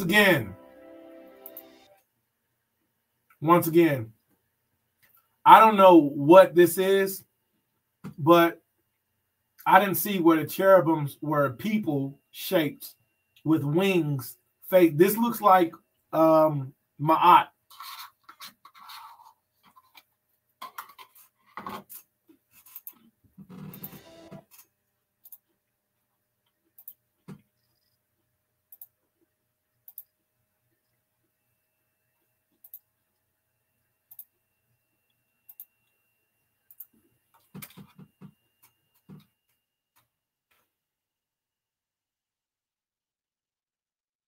So this is why it's an offense to me, because it looks like Ma'at. You see that? You see that? You see that? So that's the problem, is because they use the image of Ma'at. So whoever did this is what they use. Okay. There's a gun called the Ma'at. Oh, no, it's the AAT. Excuse me. Oh, it's because of the way I spelled it. Okay, it's like that. So that's what they did, and this is why we have to study. Study, show yourself approved, so we can learn these things. You got to be able to pick these things out when you see them. So just take this picture and verse it, put it on both sides, and then that's what you're going to end up seeing. So, they use the image of Ma'at for this, and also the Ark of the Covenant is supposed to have a crown going round about it. So it's good for us to be able to use these representations because it helps us. Okay. All right. So we see what we see is supposed to be Aaron's rod. All right. This is supposed to be a vessel of what? Can anybody tell me what's supposed to be inside of this container? I know what it is, but can you tell me what's supposed to be inside of this container? Type it in. Everybody get the answer. Baba Kusha. And then this is supposed to be the commandments. All right. That looks pretty weak. That looks pretty, I ain't gonna stunt. That looks pretty small. But what's supposed to be inside this vessel right here? All right, this is supposed to be Aaron's rod, which blossom forth almond buds. All right, which also is crazy because they made it look so small. There's supposed to be a crown going around this.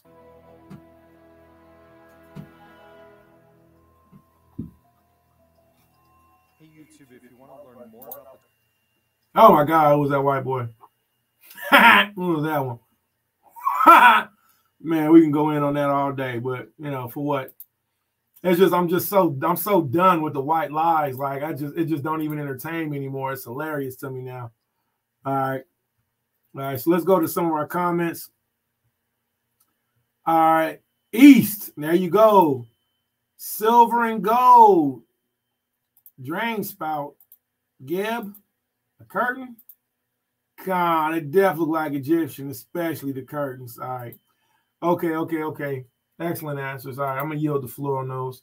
All right, so let's go to the next visual representation. All right, next visual representation. All right, let's see. From what we learned, let's see if these are anywhere near close representation. Let's see. I'm going to skip this video because it don't even look like good quality. I'm going to skip that video. Let me push mute on this one. All right. So there's nothing wrong with looking up, visual aids to be able to help you along with your reading. There's absolutely nothing wrong with that. All right, like you might learn something like this, like 150 feet, 150 feet long and 75 feet wide. Now, I do know this, that the tabernacle was supposed to be like the size of like 2 football fields or a football field and a half, something like that. So the tabernacle was supposed to be huge, okay? So remarkable structure in the wilderness has occurred, court well, and inferior structure. All right. Had his own furniture. All right. Okay. A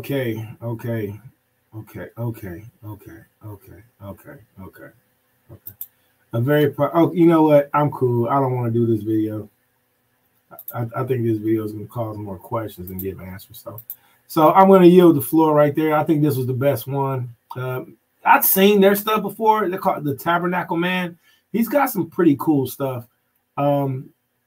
Very basic visuals, but they're still helpful. I think this 3D renderation was very good. All right, so with that being said, I'm going to yield the floor. All right, I appreciate everybody taking time building with me. It's time for me to call Pa'im. Time for me to get something to eat. Oh, it's 2:36 already? I got to get ready for our Sabbath class. Man, time be flying. All right, so with that being said, y'all brought coming out. Shalom. One less salute to everybody. Tawala for building, spending time with us. All right, I pray that you all have a Barawak Shabbat, a blessed Shabbat. If anybody needs me, you can hit me up on WhatsApp. If you don't have the app WhatsApp, download it. 614-999-2677. You can reach me on that app at any time. If you don't reach me directly, send me a message. Be like, yo, this is your Ak, X, Y, and Z. Yo, this is your brood. Yo, hey, you can be like, yo, this is the sister. Yo, you want me to make you a garment? I mean, I'm saying, though. So, anywho, so you can hit your Ak up, WhatsApp, anytime. Y'all brought coming up. I got to get ready for class. Shalom. To all of y'all for spending time with me, man.